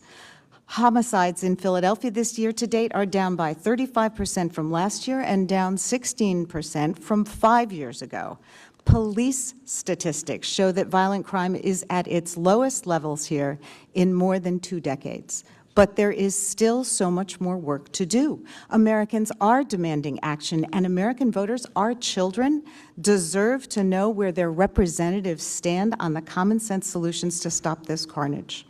Democrats have introduced bills that would close background check loopholes, that would implement red flag laws, promote the safe storage of firearms, and ban assault weapons and ghost guns. But our colleagues refuse to join us in demanding votes on those bills. Philadelphians and all Americans deserve a Congress that does its job and passes legislative solutions, not a Congress that spends all its time mired in political sideshows and dysfunction. Our country has serious issues that demand serious solutions, not cynical political circuses like this hearing. Philadelphia deserves better, and America deserves better. Now, I have a direct stake in this subject. 2.5 years ago, I was carjacked at gunpoint by 3 teenagers using a firearm they brought from out of state. Obviously, it was scary to have a gun pointed at my chest. But as I looked down the barrel of that gun, my mind raced, thinking about all the ways Congress could have prevented that encounter by closing loopholes to keep guns out of the hands of people who shouldn't have them, including kids, by giving ATF the funding that it needs to enforce gun trafficking laws, and by addressing the poverty, trauma, and social conditions that led those kids to pick up a gun in the first place. It also occurred to me that the gun pointed at my chest could have been a ghost gun, and I heard a snicker. Yes, your mind does race in funny ways when you are facing a gun. So, Mr. Garber, could you talk about how ghost guns, these untraceable, unregulated firearms that can be bought and sold without a background check, contribute to gun violence here in Philadelphia, and why we need legislation to address this threat? We saw a 410% increase in the recovered number of ghost guns just in Philadelphia. And the thing is, when we're talking about people with criminal records, they may not be able to walk into a licensed dealer and buy a gun, but they can order a ghost gun kit online and in this a little amount of time have a gun in their home that they can use in these violent crimes. So it is a massive gap in our safety system that we have to close. And Pennsylvania recently passed bipartisan legislation through one house to address this issue, correct? Correct. Okay. Dr. Abaya, you work with young people here in Philadelphia. Can you talk about why it's important to address the toll of gun violence with our youth? Absolutely. So one of the things that we know about gun violence is that the trauma that's sustained early in life has implications for the duration of life. We also know that, as I had mentioned in my testimony, when gun violence occurs, those who are in immediate proximity have long-term mental health needs, and that trauma in and of itself can contribute to future involvement in and exposure to violence. And so it's a very important preventative measure to identify and intervene upon violence for youth. And that's violence within a community, so not just the individual, but the community in which they live. Thank you. I appreciate that. I see my time has expired, although not by as much as some of our other members, so I will yield back. I'm trying to be lenient. The gentlelady yields back. The gentleman from Florida is recognized.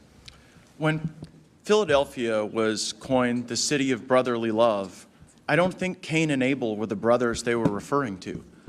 But it seems, if you look at the major crimes in this fair city, they're increasing. The latest Pew report indicates that the number of major crimes, which is the combined tally of violent crime and property crime, has now reached a 20-year high. I was deeply moved by the testimony of Ms. O'Connor, Ms. Fitzgerald, and Dr. Fitzgerald, and I was stricken and a bit insulted that my previous colleague made mention of this as a circus, as you're here to hopefully lend greater understanding to policymakers about how to make death and violence less likely. Ms. Fitzgerald, your testimony almost brought Mr. Biggs and I to tears. We are sympathetic criers. But what was it like hearing Ms. Scanlon describe this as a circus? We certainly aren't circus animals. We are people. I'm born and raised in this city. My entire family is here, and this city is suffering. How did you feel, Dr. Fitzgerald? We just met this morning, Ms. Scanlon. However, and with all due respect, we aren't circus animals. My wife, my daughter-in-law that are here because we've suffered tremendous pain, as you suffered when you were carjacked. I remember reading that article. So I keep very much in tune with what's going on here in the city. We have generations of Fitzgeralds, Moreros, that give back to this city. Her brother-in-law commutes back and forth from the county into the city to the poorest section of this city to give out food to, I'm sorry, your brother, excuse me. But my point being, we have a vested interest in care, and we wouldn't be used as circus animals. We're telling a story, and we're smart enough to be intent enough to communicate properly and share what we feel and what our family feels. Again, we didn't move here. We were born and raised here. We still have tremendous connections with this city, so we get feedback. And it goes back to... Well, Dr. Fitzgerald, if you don't mind, yes, sir. I want to zero in because I was looking at really the election contest for Mr. Krasner, who everyone here, most folks here seem to have some objection with, and he won overwhelmingly, and he said in his victory speech, in Philadelphia, this is a movement that has been led by black, and brown and broke people and progressives. And if you're black or brown or broke, you better be progressive because there isn't much of an alternative. It seems to me that living would be an alternative, right? Living is an alternative that is the reality for folks that live in communities like I grew up in West Philadelphia, or in East Division where my wife grew up. These are the neighborhoods that are the poorest. These are the neighborhoods that have most of the gun violence within this city, and these are the ones that no one surveys, that no one talks to, that perhaps one or two representatives from those ends of the communities speak, and they don't necessarily speak for the people on the ground. Well, I also want to zoom out a little bit, because Mr. Krasner made a remarkable admission in his election victory speech. He said, this is about a movement of progressive prosecutors who have taken office around the country. It is not about us as individuals.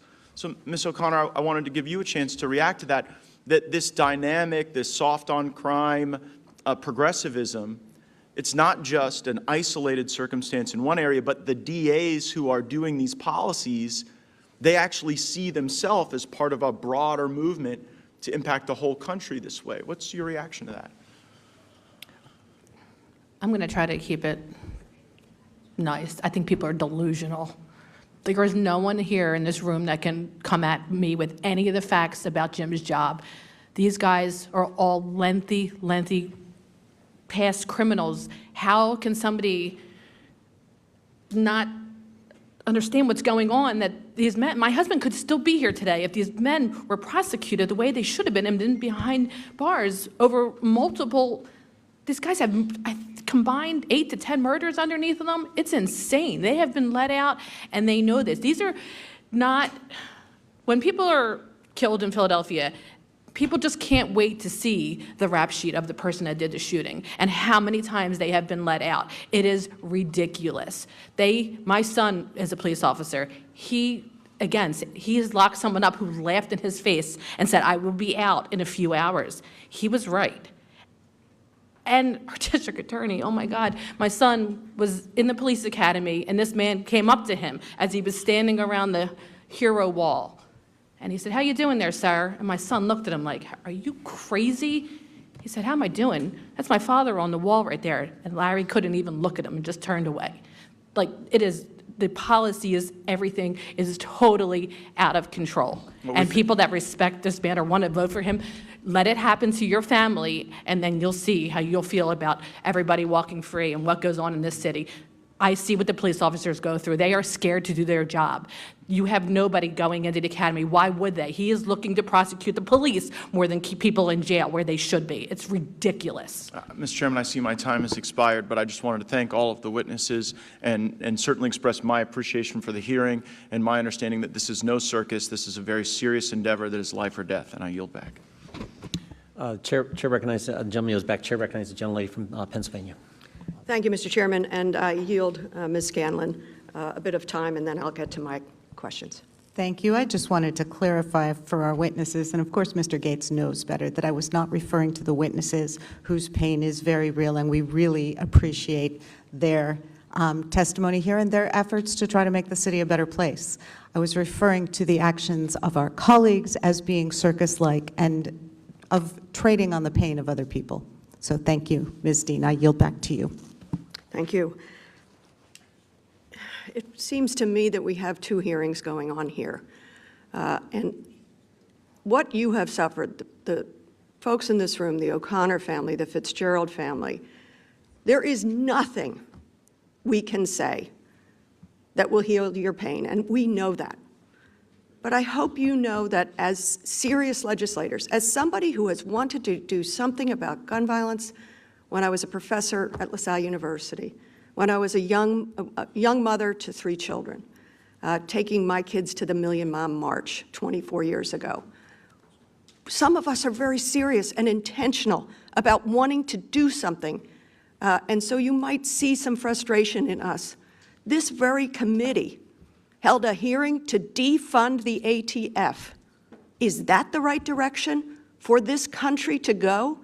To defund an important law enforcement agency that helps trace back where these criminals are getting the guns. That's why it's a little frustrating here. So again, your losses, we feel very, very deeply. I can't imagine. As a professor at LaSalle University, as I said, I wasn't elected to anything.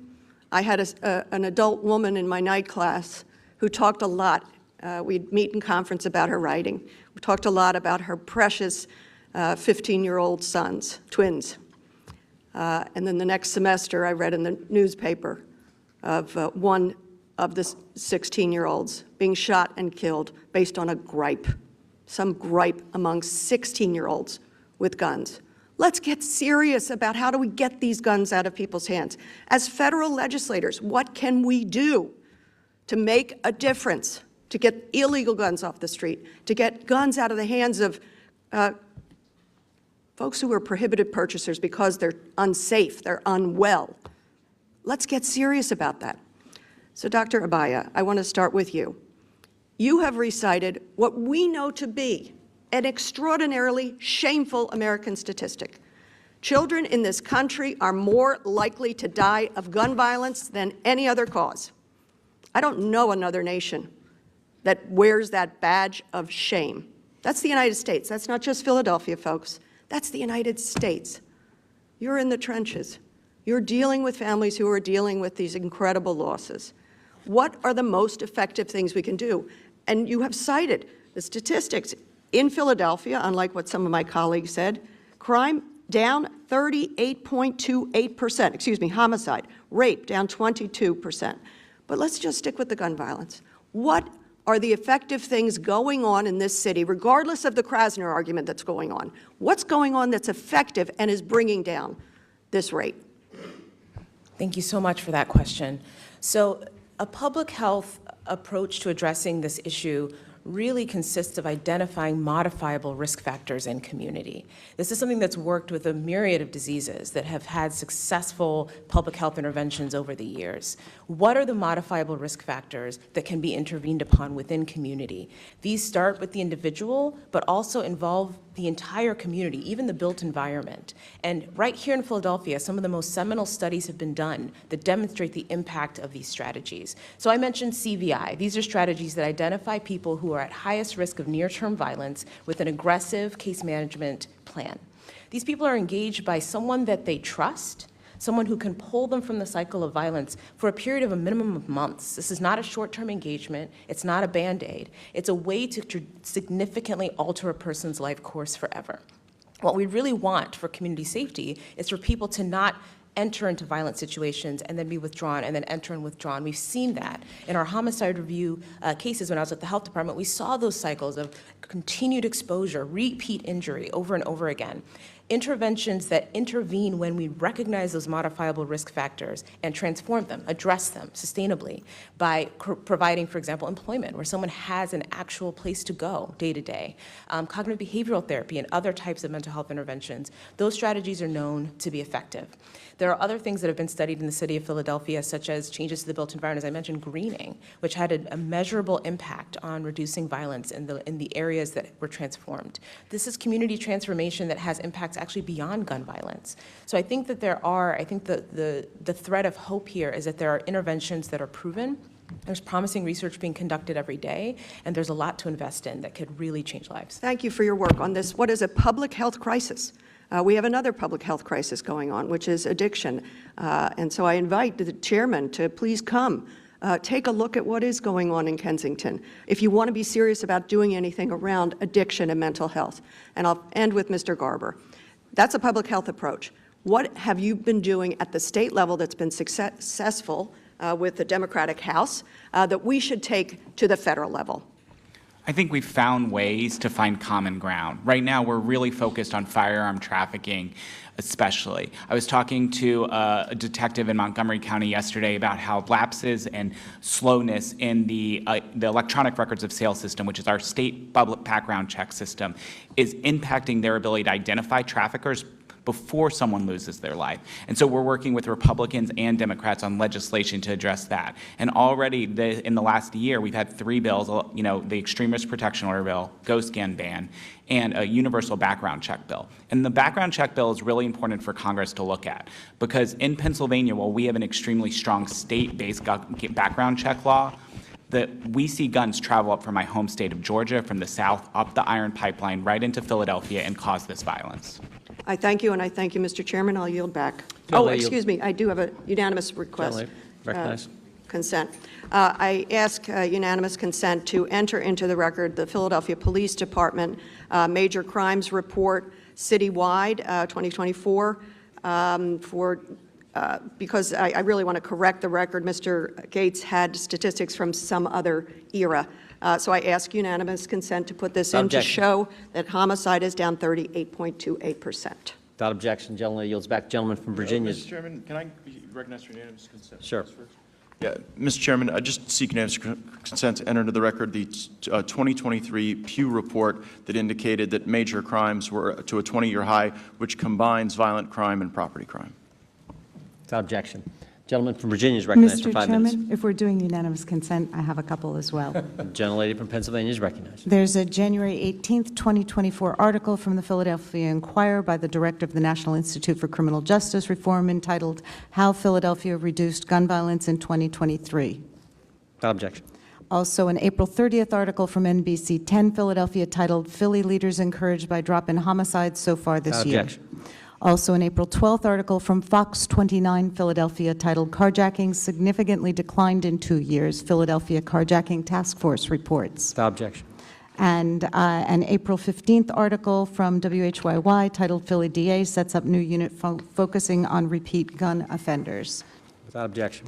Also, an April 16th article from Axios titled, "Number of Homicides Plummets in Major U.S. Cities," noting that Philadelphia currently is experiencing a 37% decline in murders. Without objection. Mr. Chairman, Thank you. I yield back. This will be my last, Mr. Chairman. I have an additional unanimous consent request. Gentleman is recognized. George Soros prosecutors wage war on law and order at heritage.org. Without objection. Philadelphia's Soros-funded district attorney deceived court to get murderer off death row from the Washington Examiner. Without objection. George Soros' bad bet on progressive DAs from the Philadelphia Citizen. Without objection. While we're keeping Mr. Klein waiting, you've all been here for a couple hours. If you need a break, just let us know. We can certainly give you a chance for a break. Mr. Chairman. Yep. I just want to say that with all the anti-Semitism we're seeing the anti-Semitism of using George Soros again. It's disgusting. Point of privilege. Mr. Ranking Member, not every criticism of George Soros is anti-Semitic. The criticisms deal with public policy and the matters of rising crime with DAs. I don't know anything about Mr. Soros' faith. I yield back. Gentleman yields back. Gentleman from Virginia is now recognized for 5 minutes. Thank you, Mr. Chairman. I want to thank our witnesses, in particular the Fitzgeralds and Mrs. O'Connor, for being here.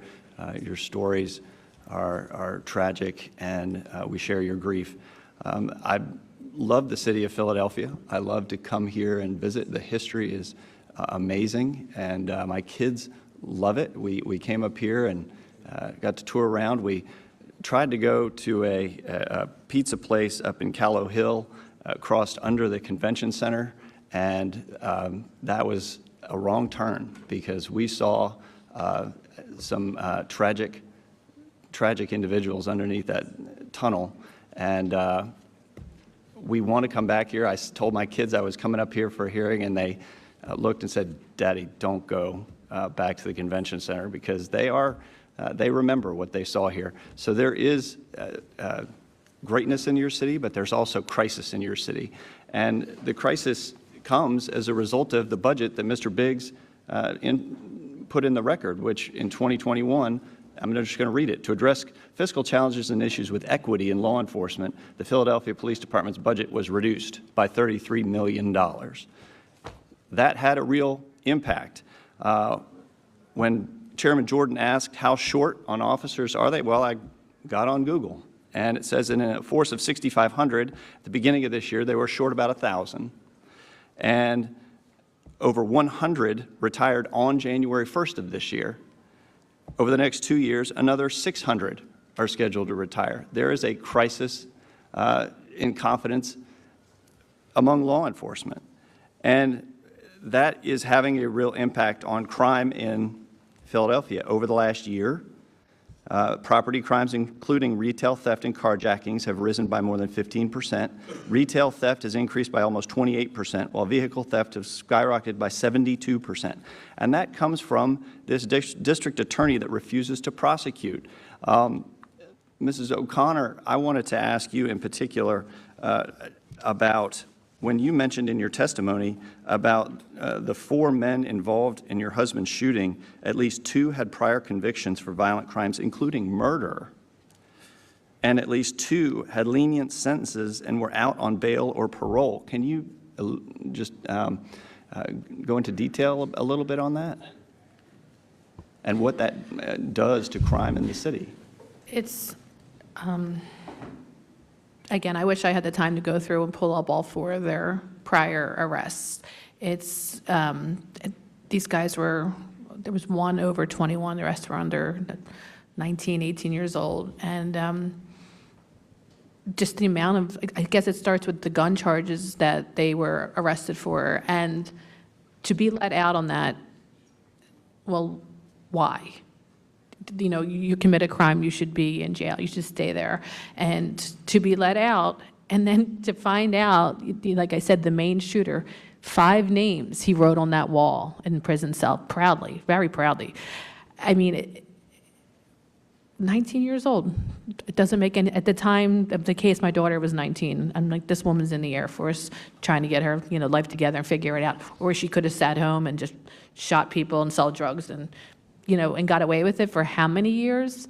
This just didn't need to happen, and it's continuing to happen. And, you know, the low bail is what brings people out. This is why I said federally, thank God that this job is not in Larry Krasner's hands. I would totally believe that at least 1 to 2, maybe 3 of them would be out by now. And it's just, and there's so much, the crime is just out of control. And I get really emotional talking about it because Jim should still be here. It is, and he should still be here. And in fact, they're trying to take more away from Mr. Krasner. I'm noticing that the governor just signed Act 40 into law in the final months last year to allow the state's attorney general to appoint a special prosecutor on any crime that occurs within 500 yards of a SEPTA property in Philadelphia. It allows the special prosecutor to intervene in all such cases through 2026, which is when Krasner's current term would end. So hopefully they're going to be able to take more away from Krasner so that he won't be able to dismiss and ignore the crimes that are occurring across this city. Mr. Bochetto, in my final seconds, I wanted to ask you about the attempted impeachment of Mr. Krasner. He was successfully impeached in the House, and then he sued to block it, the trial in the Senate. Is that correct? That is absolutely correct. And can you talk about the effort that you undertook and how it seems that it was thrown out by a single judge, and what that does to Mr. Krasner's, I don't know, willingness, as it were? Is he just going to be encouraged by that to continue to try and ignore more crime in the city? I think he is, and, you know, it was even worse than that. What happened was in the September-October terms of the 2022 House Republicans impeached Larry Krasner. And just like in the federal model, in the state model here in Pennsylvania, from there it goes to a trial in the Senate. Unfortunately, the House changed control in the November 2022 elections, and they lost 13 sitting Republicans, converted to Democratic control. And as soon as that happened, they fired the House manager of the impeachment process, who had engaged me. So we were essentially shut down by politics and never had the chance to really present the case to the Senate. And then, as you point out, thereafter, Mr. Krasner presented a petition to a Democratic judge who, in I believe a partisan way, interrupted the process. And the impeachment is now in mothballs. But, I wish to point out one of the biggest issues in the Krasner impeachment has nothing to do with whether crime is rising or crime is going down or that type of thing. It's the manner in which he disregards victims of crime. Victims have state and federal rights. And most recently, Larry Krasner was held in contempt of court in federal proceedings where he directly lied to the court about consulting with victim crime families in implementing reductions in sentences. It was a direct lie. He was called out on it. It was confirmed in the Third Circuit. It's an act of misconduct. Thank you. Thank you. Gentleman yields back. The gentlelady from North Carolina is recognized. Thank you, Mr. Chairman. And I want to just thank all of the witnesses for being here.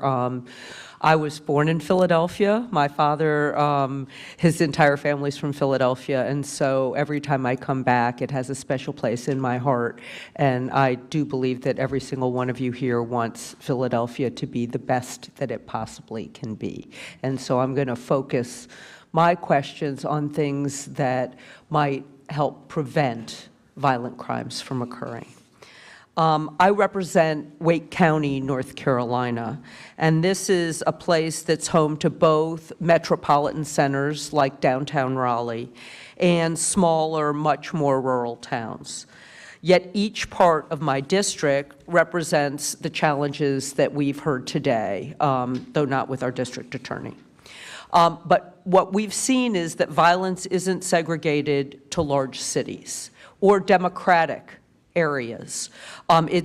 Today, we have violence because it's easier than ever to access a firearm and to access it illegally. I call my sheriff, I only have one sheriff because I only represent one county, but I have 10 chiefs of police. I call them every 4 to 6 weeks just to check in. The two things they tell me every single time: number one, too much access to illegal firearms. It threatens the communities and it threatens their own officers. The second thing is how difficult it is to recruit officers. It's easier in some of the small towns because the cost of living is lower and you just know everybody. But particularly in Raleigh, it's very difficult to recruit officers. And so I've been working on that, in particular trying to recruit all different kinds of officers and more female officers, because they tend to be better at some of the de-escalation that we need to see when they confront the community. But I want to share a recent example from a suburban neighborhood in my district, Hedingham. In October of 2022, Hedingham experienced a mass shooting. The shooter was a 15-year-old who took a firearm that he used to kill 5 people from his family home, and it was left unsecured. In North Carolina, guns are now the leading cause of injury or death for children, surpassing car accidents. And one of the reasons for this tragedy is the lack of safe storage. Same all across the country.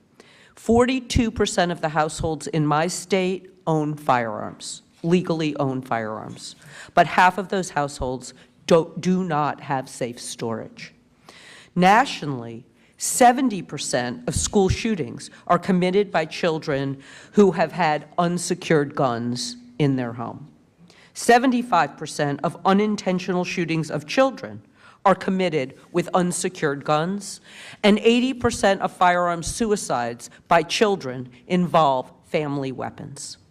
In addition, thousands of unsecured guns are reported stolen in North Carolina and across the country, threatening not only their families, but the communities where these guns end up proliferating. My first question is for Dr. Abaya. How does safe storage factor into community violence intervention programs? Thank you for that question. So safe storage is incredibly important in any community violence intervention structure or ecosystem. Specifically, when it comes to children, we know that there's no circumstance under which a child should have access to a gun. So safe storage is a kind of fundamental component of anticipatory guidance for pediatricians who are engaging with children. There's great evidence that safe storage prevents accidental injuries, as you identified, suicides. And I think that there is untapped promise for community violence, the unique nature of interpersonal violence that we see on the streets. Because as you mentioned, unsecured guns can end up causing violence in a myriad of ways. Safe storage has been shown to be most impactful if you link education with device provision. And so programs like the one at CHOP that help families by both giving them the information they need to keep their children safe and providing them with information about a specific device have been shown to be most effective. And there's also evidence that families are receptive to this messaging, especially when it comes from trusted voices like their primary care provider. So there's a lot of potential to increase safe storage, specifically in protecting children. Okay. Mr. Chairman, I'd like to ask the Fitzgeralds a question. And I am so devastated by the story of what happened to your son. And I hope that you get the justice that you're seeking. But I want to talk about safe storage in that context because, as Mr. Nadler described, the person who killed your son in such a heinous, violent, and cruel way had known mental health problems, well, at least from the record, it seemed like, but also had a family that allowed him to have access to these guns. And so we can let you talk about his mental health problems, but his family let him have access to these guns when he was under the age of 21. Do you think that safe storage or some way of dealing with that could have been helpful in your situation? So I'll answer that question. Yes, I do believe his family gave him access to guns. As far as the mental health, I have to say that during his preliminary, he said that he did not have any mental health history. So I don't know where that statement is coming from. But yes, I do feel that he had access to guns, and I do feel that his family gave him that access to them. He was underage. He was under the age to legally have a gun. And so, yes, I don't believe they locked him up. I believe they shot on their property. I believe he target shot, and yes, he has pictures on the internet with all kinds of guns. Okay, thank you very much. And Mr. Chairman, I yield back. Mr. Chairman, I have a UC. Gentleman's recognized. Thank you, Mr. Chairman. I want to put in a Pew Trust report which indicates that my home state, my home community, Phoenix, one of the highest per capita gun ownerships in the nation, constitutional carry, has one of the lowest homicide rates, 8 per 100,000, which is 3.5 times less than Philadelphia. And ask that to... Without objection. Thank you. Gentleman from New Jersey is recognized for 5 minutes. Thank you, Mr. Chairman. First of all, Dr. Fitzgerald, Mrs. Fitzgerald, Ms. O'Connor, I'm sorry you have to be here, and I mean that. And you're here for a specific purpose. And I don't want us to lose what the focus of this hearing is, and we have to keep our eye on the ball. You know, politics is a nasty business sometimes, and sometimes when folks are in a corner, they want to talk about everything over here, the shiny object over here. But we really need to talk about what's happening in Philadelphia, and we need to talk about the policies in Philadelphia with this prosecutor. That's what we're here for. And I got to tell you, I live at the Jersey Shore. My district is the New Jersey Shore. I'm sure you're familiar with it. In the summertime, actually for about 5 months of the year, we're more Philadelphia and eastern Pennsylvania than we are New Jersey. We're outnumbered. And God help you, if you're a Yankee fan or a Knicks fan, you're in big trouble. I talked to a lot of law enforcement. A lot of law enforcement come down to whether it's Sea Isle City, Stone Harbor, Avalon, et cetera, Cape May. And they all say the same thing. They are afraid to do their job in Philadelphia. That's the issue we're talking about today. That's why we're here.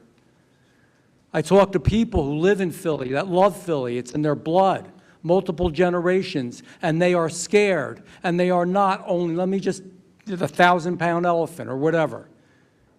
They're not all white. They're white, they're black, they're Hispanic, they're Asian. They're all afraid because violence is, we're all afraid of it, and we all deserve to live in a safe home, in a safe neighborhood with police that can do their job.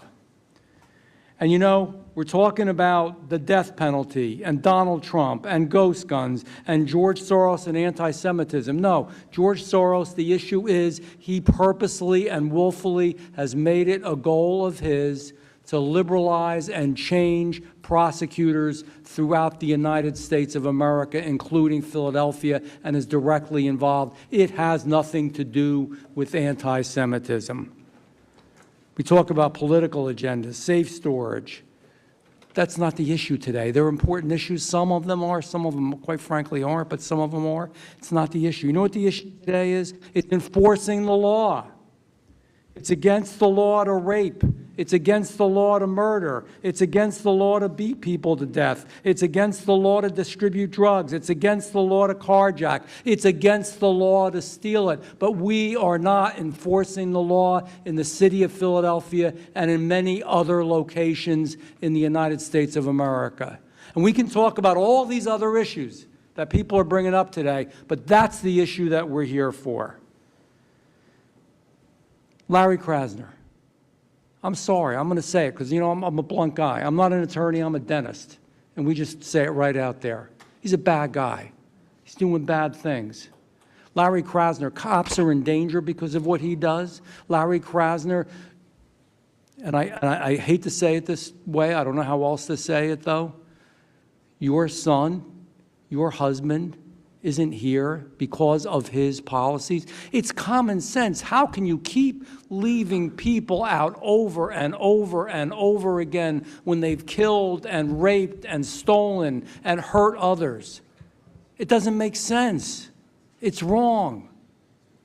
All those other issues are important, but this is what we're here for. It has to stop. That's why we're having that hearing. I'm sick of it. I'm tired of it. The problem was created by politicians. And so now I guess politicians, we got to try to straighten it out. But this is a created problem that didn't need to happen, and it shouldn't happen. And God help you. I feel so bad for you having to sit here through all this stuff and hear it all. I know your hearts are broken, and there's no words. You know, nobody can say, we know how you feel. I don't know how you feel. I didn't lose my spouse. I didn't lose my son, so I don't know how you feel. I can only imagine it. Ms. O'Connor, can you tell quickly the impact of lenient sentencing and bail policies on your tragedy specifically? Was it those policies that caused this to happen to you? Yes, I've said it. Thank you. I'll say it again. My husband should still be here. What measures do you believe need to be enacted to make this better? I think you know the answer to that. People need to be locked up and kept in jail. These males had 10 guns in the room when that shooting happened. 10. And they're released. And they have been released. Talk It about is gun storage, ridiculous. Damn it, they're bad people. Let's face it, we got to understand something in this world. There are good people and bad people. There are some bad people. Bad people need to be in jail, sometimes for the rest of their lives. So they can't do this to good people like you. Dr. and Mrs. Fitzgerald, what would you do right now if this was your world and you could change it and you could make it right today? If you had the supreme power, what would you do to change this? I know it's a hard question. The doc gave it to you. I'll answer as well. We'd start enforcing the law again. Right. There are laws for a reason. There's lawlessness in this city. Enforce the damn law. This isn't complicated. Yes. We're trying to make it complicated, but it's not. Enforce the law. Bad people should be in jail. These are real bad people. I'm sorry to interrupt. Doctor. I just have to tell you, this committee believes in justice, right? Part of what we have to do is start making sure that the folks responsible for facilitating justice for families like ours, and God, I just can't imagine what you've gone through as well. We've talked, but it weighs heavy on my heart. But Mr. Bochetto got it right. He attempted to enforce ethics upon a district attorney who lacks them. Just a day ago, we were getting off a plane coming from San Antonio, Texas, and we saw a press conference. I'm sorry, we saw a presser with Mr. Krasner and Steve Keeley, a local reporter. And Mr. Krasner indicated that he was not aware of this committee meeting until 2 days ago. He said a day ago, but that would have been 2 days ago. That is patently false. And I would ask this committee to investigate that. He should be here. He should man up and be here. I agree with you, but I think that we have to be really intentional about what we're saying here. And this is, we have a district attorney in one of the largest major cities in the country who on television yesterday said he never knew about this meeting, right? My wife and I, on the 24th of last month, were in his presence with my daughter-in-law and about 10 of his people in his office doing the presentation that we told you about. And during the presentation, we informed him of this meeting. And we gave him a hard copy to reinforce it. And thankfully, I sent it to a few other people, so I had a record. So I'd ask this committee, if we believe in justice, to call the person responsible for ensuring that people in this city get justice on the carpet. He should be before you, or summoned before you now, and answer why he would go on television and tell the community here that he's supposed to serve, for the victims here he's supposed to serve, that lie.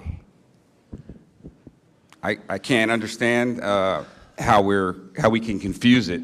We can't write it any other way. He did it, and he needs to be held accountable for it. We can prove it. The guy who is district attorney went on television and told the community that he represents, that he's supposed to serve, that he didn't know about this hearing, but you had told him specifically about it 2 weeks prior to him making that statement. That is correct. That's your testimony, Doctor? That is our testimony. All right, I'll let my wife answer as well, but please. I appreciate you sharing that with the committee. That's important information that I think, frankly, Philadelphians need to know. And to this point that Mr. Gates and others have brought up about this effort to elect those kind of individuals to the district attorney's position, need to know about as well. Gentleman yields back. Appreciate that. The gentleman from Maryland is recognized. Thank you, Mr. Chairman. I've only got 5 minutes, but I do want to pursue this issue about whether Mr. Krasner was invited or not. But we can come back to that in a moment. My understanding was that he was not, but we should. Invited. That wasn't what. I'm not saying, but just for my 5 minutes, we didn't I want invite to him, stick but you with guys that. could have if you wanted to. I just wanted to know if you did or not. No, we didn't. Okay. Let me say this: there's sort of two hearings going on at once here, and I want to be very respectful, actually, of both. On the one hand, for the Fitzgeralds and the O'Connors, and I want to come back to you in a minute. I'm a former prosecutor at the federal level in Washington, D.C., and at the local level in Prince George's County, Maryland, and I had to handle cases like this, almost exactly like both of those. So I want to talk with you about it. It might make sense to do it offline, but it's a conversation I'd ask to have with you. There's also a lot of numbers flying around right now, too, and I'm not from Philadelphia. I just came up for the hearing, so I'm having trouble piecing them together. So I looked up last night. It says homicides during Krasner's tenure, and I noted that the chairman said in his opening comments that, they peaked in 2021, and that was at 562. They went down in 2022 to 514, and then this past year, 2023, they went down to 410. Now, I also noted when I looked up the election results, he was elected in 2021, with 71.8% of the vote.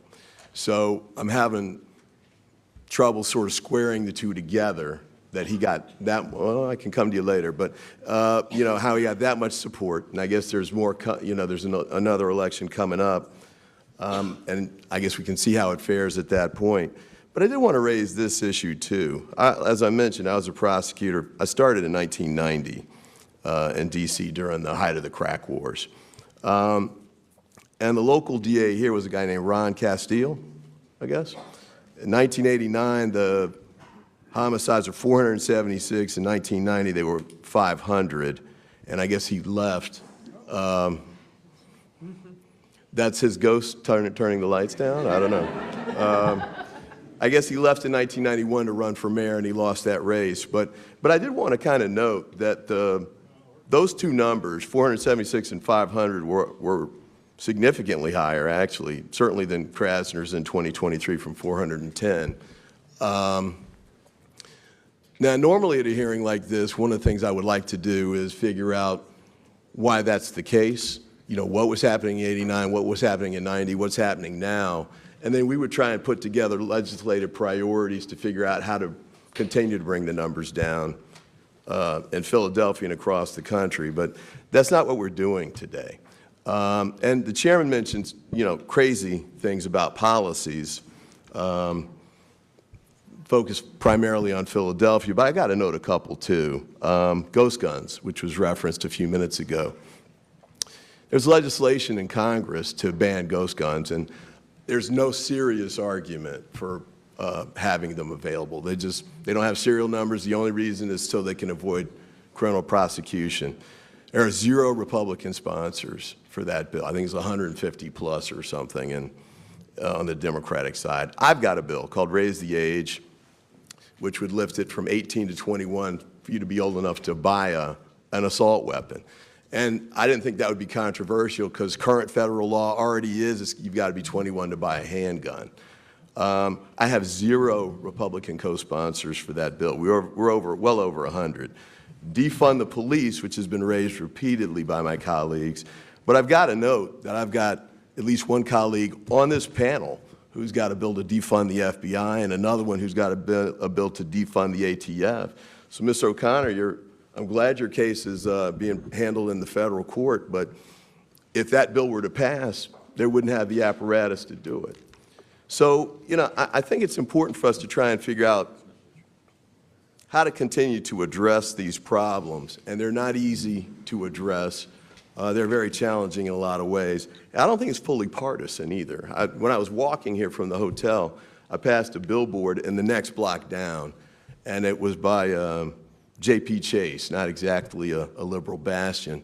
But they're trying to find, they're proposing efforts at reentry, trying to help people who are coming out of jail to get back integrated into the community and find jobs. And I think that's important. In fact, I started reentry programs when I was a local prosecutor because 99.999% of the people who go to jail, even for murder and rape, are going to come out eventually, even if they get convicted in federal court. So we should try and find ways to help get them back on the right track. And the Koch brothers, not a group I typically praise. In fact, this might be the first time I've ever said anything positive about the Koch brothers in public. But I'll say this, they do recognize that we have to try and find ways to address these criminal justice issues in a bipartisan way. And sort of the partisan back and forth in a forum like this really doesn't get there. So I'm over my time, maybe not as much as some of the others, but I want to renew this request. You all don't know about this, but this is my 4th time doing it before this committee, for us to try and get to a point where we can move forward with bipartisan legislation, bipartisan efforts to address policies that can make a difference. Some of them are going to be conservative. Some of them will involve keeping more people in jail for longer periods of time. Some of them won't. Some of them might also involve dealing with the fact that we have 400 million guns in the United States. That's like more than one for any person in the United States. And young people in my community and across the country have far too easy access to getting them. And as we saw in Michigan, and apparently in your case as well, parents who are not willing to step up and keep them under control and keep them away from those guns. So look, I thank you all for being here, Ms. O'Connor, the Fitzgeralds in particular, because this is a weight you're going to have to carry for the rest of your lives, and you're doing an outstanding job with it based on what I've seen today. And I encourage you to do it because it's important to keep the pressure on. Beyond Larry Krasner, folks like the House Judiciary Committee who can do bigger things than we're doing today to try and address the issues that you've raised. Thank you for what you're doing, and Mr. Chairman, I yield back. I appreciate the gentleman. The gentleman yields back, and I would just say to the gentleman's request for bipartisanship, we did that 2 days ago. Your bill. Oh, can I mention that? Can I mention Your that? bill. Recruit and retain. So we passed a bill 2 days ago. Gentleman's recognized again. Thank you. So I co-sponsored it with a Republican from Texas. And we just thought the bill would fly through. But one of my Republican colleagues actually objected to the bill. In fact, it was more than it was two. So we know with a voice vote. But this is a bill to get more police officers, to find ways to get more police officers to join and to keep them around. Let the record show the chairman did not object. I've supported the legislation. I thank the chairman for that. I really do. But it's an example of the automatic sort of going to corners, you know, going to talking points instead of finding a way to work together. I think that bill will be on the floor in a couple of weeks and will likely pass the House of Representatives, which is what I think the gentleman from Maryland would like to see. Appreciate the gentleman. Gentleman yields back. The gentleman who came the farthest, the gentleman from California, is recognized. There are two sights that we should never see in this country, but have become all too familiar in places like this. The first is open-air drug markets. The second is stores that have to put basic merchandise under lock and key, not just jewelry or expensive electronics, but gardening supplies at Home Depot, soap and shampoo at CVS. These conditions make people feel unsafe, they degrade the quality of life, and they fuel still greater criminal activity. And yet, these conditions do not exist uniformly across the country. Rather, they are concentrated in jurisdictions like this one. They are the product of conscious political choices. So, Mr. Gerace, as one example, could you tell us about the Kensington neighborhood here in Philadelphia, the open-air drug market there, and the political choices that have ushered in that reality? Get your microphone there. Happy you asked this question. So this again points directly to Larry Krasner. The 24th Police District was a district I was at for 12 years. It's Kensington, Allegheny. In the media, it's known as the Kensington Beach. You see videos of it. In fact, this is a very embarrassing. Mexico used video from Kensington Avenue as an anti-drug commercial in Mexico. It is the land of the Walking Dead. It is disgraceful. I've never seen it this bad in my life. And there's one reason why it's this bad. It's Larry Krasner. It all points back to him. He has stopped the gears of the criminal justice system from working. And when this happens, we saw the pile up down there. He stopped locking people up for minor possessions, which people down there in Kensington we would lock up for heroin, mainly crack sometimes. Now they're getting fentanyl. They're users, they're not selling, they have low levels on them. Now they're not being prosecuted. Well, we're not just talking about sending them to jail. What happens is they go to court and they get put in treatment programs and they get help. Not all of them. Most of them come back to the streets and they're off the street. Some of them do get help and they don't come back. And they prosecute the drug dealers. That's not happening anymore. So what we see now is exactly points to Larry Krasner, is the pile up from the criminal justice system not doing what it's supposed to do. The drug users are not getting help. The drug dealers are not getting prosecuted. And we have Kensington Avenue. It is a disgrace. That's such an important point, is these policies are fundamentally lacking in compassion because they don't get people the help that they need to turn their lives around. Mr. Bochetto, could you tell us about what the district attorney's approach to retail theft has been and what the consequences have been? Well, the consequences have been terrible. The memo that was circulated in the district attorney's office said that any retail theft not exceeding $500 in value will not be prosecuted. The line DAs are to stand down and dismiss the charges. The consequence has been rising levels, frightening rising levels of retail theft, to the point where major and minor department stores, pharmacies, bodegas, are all moving out of Philadelphia. Wawa moved several facilities out of Philadelphia. H&K moved out of Philadelphia. All of these retailers that rely upon some semblance of enforcement of anti-theft laws are moving out. The ones that haven't moved out, they're hiring their own private police force. They're hiring their own security guards. And unfortunately, we had a situation not long ago in Philadelphia where a private security guard actually shot and killed a would-be thief. Now, you don't want would-be thieves of minor amounts of money being shot to death. But that's what happens when the system won't react and the system won't operate and people take matters into their own hands.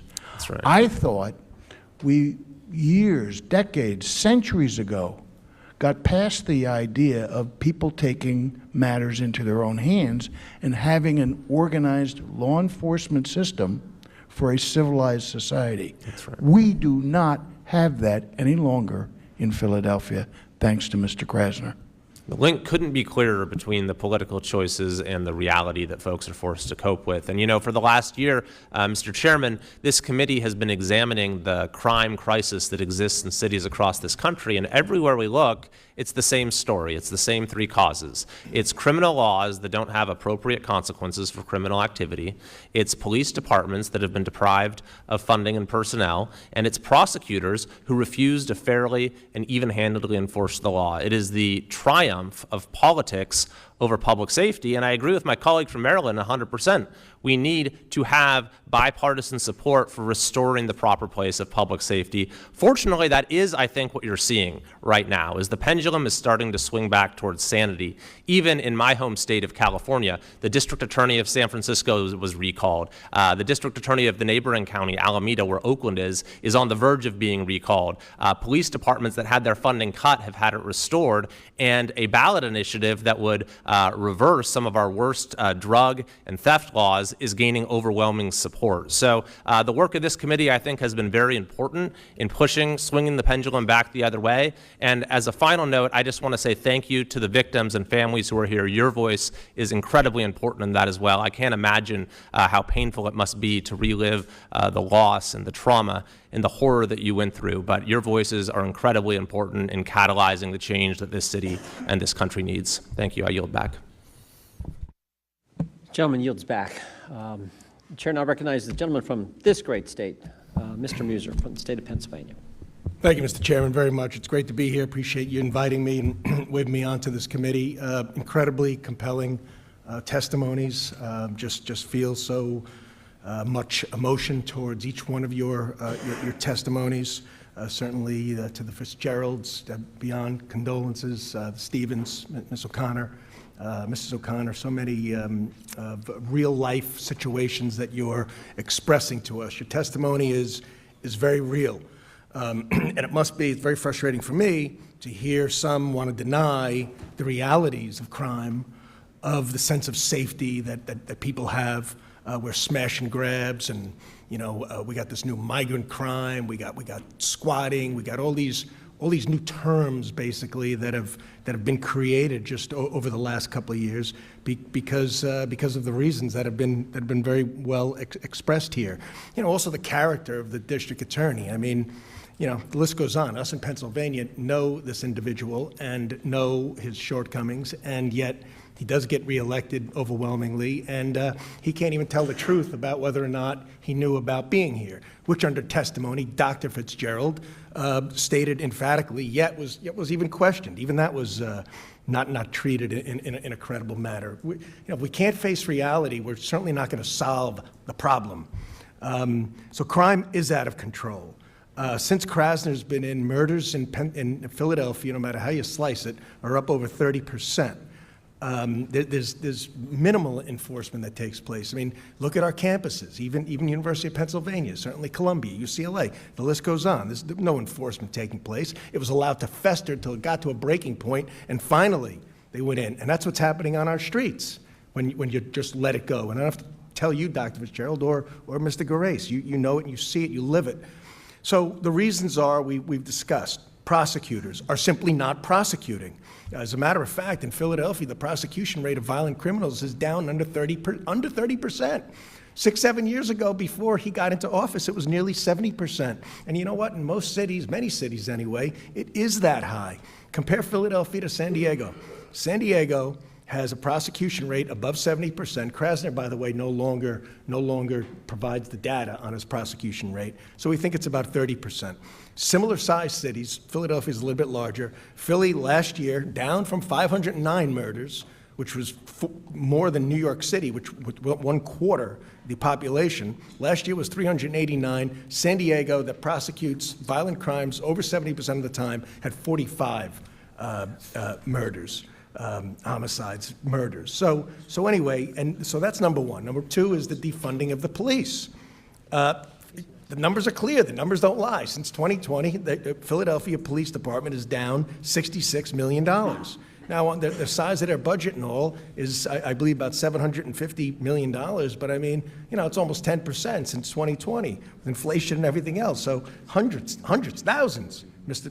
Gerace stated, down in recruitment and in force. So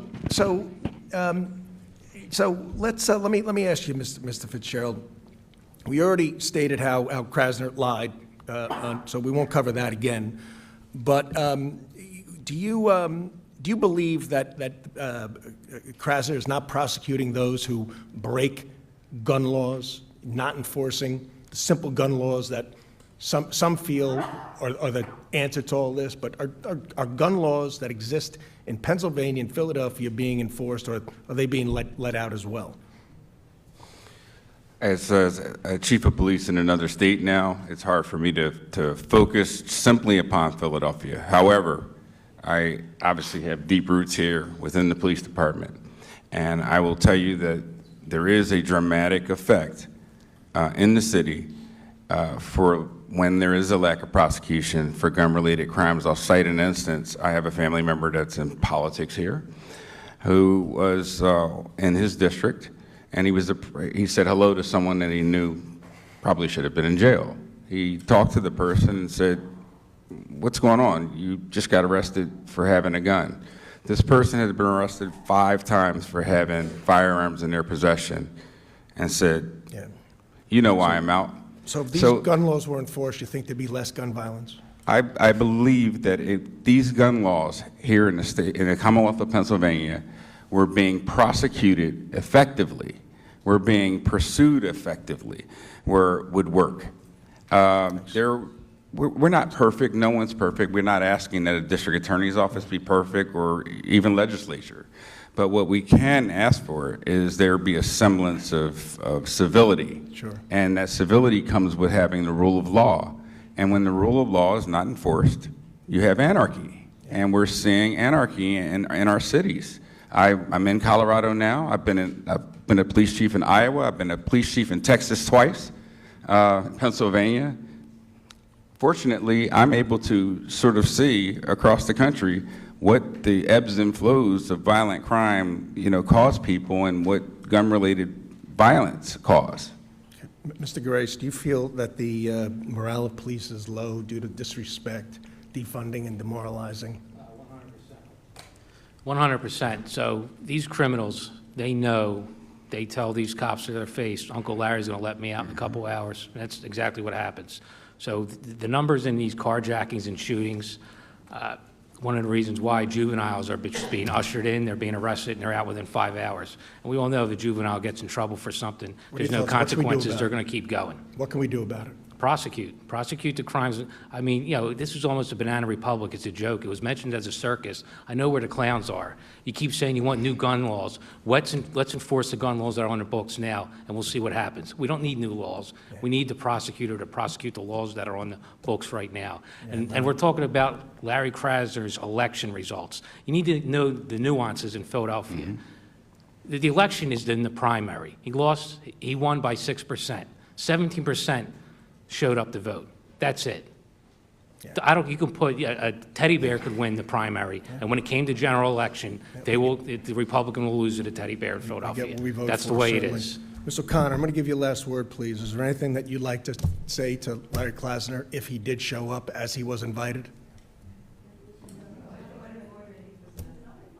Excuse me, I'm questioning right this moment. Did you folks, did you invite him? The gentleman here did.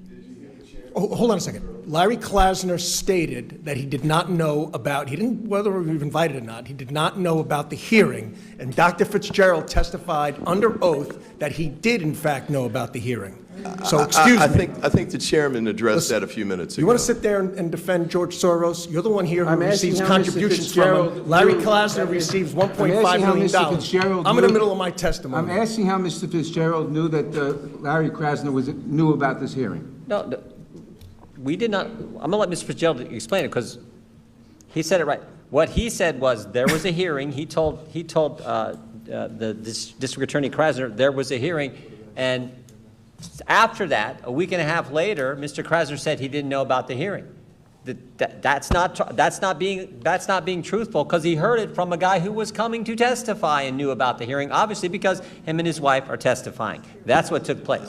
Well, Mr. Chairman, just to remind you of what you just said a few minutes ago, you stated that the committee had not invited. No, I was Mr. clear about Krasner. that. We didn't Exactly. invite him. I think that was the Fitzgerald only said point the that was same being thing. made. The witness, Dr. Fitzgerald, notified them Mr. clearly Chairman, of the Mr. Chairman, I would point event out taking place. that there is no point. Hang on. The time belongs to Mr. Musa. Mr. Musa Mr. Chairman, yields I back. would point out that Ranking there's no members point recognized. to Mr. Krasner coming to this hearing if he couldn't testify. Fine. Well, Ranking Member, you And lost you your did not invite credibility. him to testify. You lost your credibility when you compared this to a nonviolent, frivolous suit in New York while we have people here whose family members have been murdered, okay? Your credibility was gone at that point. Ms. O'Connor, be the last back question. to you, please. If Ms. DA O'Connor. Krasner were here, what would you like to say to him? I think I said it at the end of my testimony. Jim got up to go to work that night, and his job was to save and protect our city. And he was supposed to come home to me in the morning. He did his job. If you did yours and kept criminals where they're supposed to be, behind bars, maybe Jim would still be here today. Do your job. Thank you. I yield back, Mr. Chairman. Gentleman yields back. I want to thank Ms. O'Connor. I want to thank you for being here. We thank we thank Jim for his service to this community, to our country, and your family as well, and to Dr. and Mrs. Fitzgerald. The same to you for what Christopher, how he served. Marissa, thank you as well. God bless you for being here. And I want to thank all our witnesses for being here today in this important hearing where I do think, as I indicated for Mr. Ivey, where we can do some bipartisan things that will help, but we also got to get rid of the crazy policies that are, I think, leading to the consequences that we see in so many communities.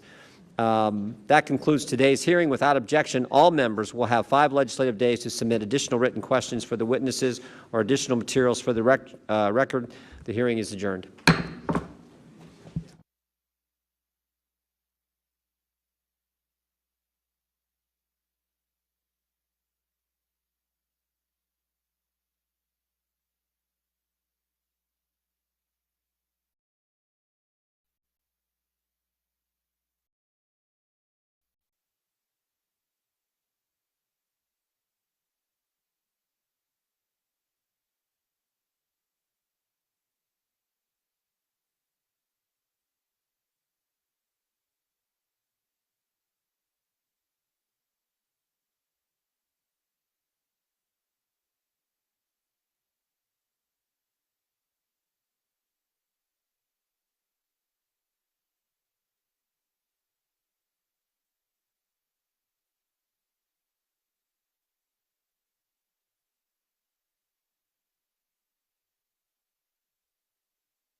actually do it. You just get out there and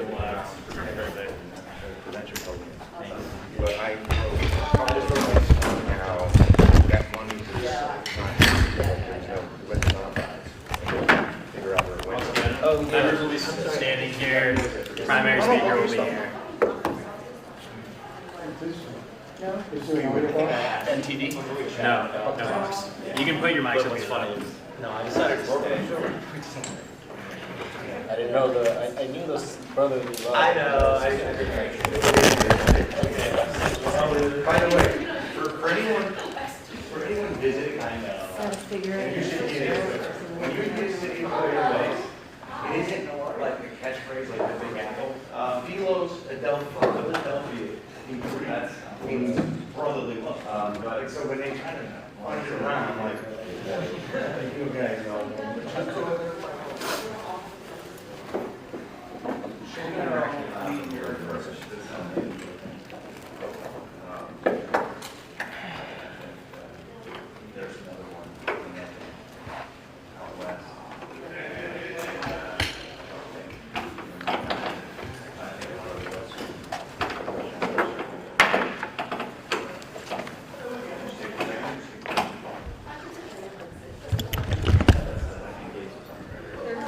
Okay.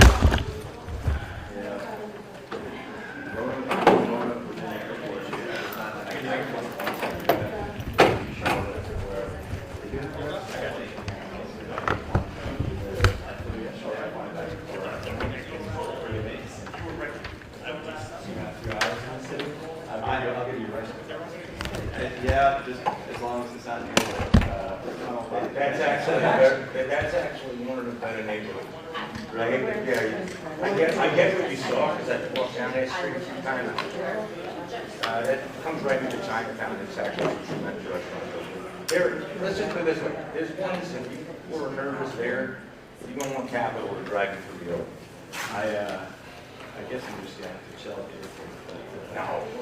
Go to in Center City, downtown. Yeah. It's called Spice Fish. It's a great Mediterranean restaurant. Small plates. You close your eyes, put your finger on something on the menu. You're like, that's everything. Why are you going to send it to a trendy place? Go to Reading Terminal Market, 5 blocks up, Yeah. get yourself a Nick sandwich. Come on, do this like, no, cheese, that's not the cheese. Reading Market, you gotta Go with me to the cheese. You know, they did, the cheesesteak's never where you would go. They did clear out the convention center in title. Oh, they did? There. Yeah, when was that? That was. When did we go? It's been 4 years. Yeah, exactly. And there were a lot of people there, but they're not there anymore. Still a lot of people in attendance. I was trying to look on Google Maps to remember the name of the pizza, so I was trying to go. That's, by the way, we got better pizza stores. Send this man a Angelo's, please, somebody. You get both, you get the pizza and the cheese. Wood Street. Wood Street's great. Very confused, and when you said, let's just go there. I know we walk it, and I know that area. As we walk down, I know the tunnel you're about to just keep walking. That area is a little seedy, but it's a wonderful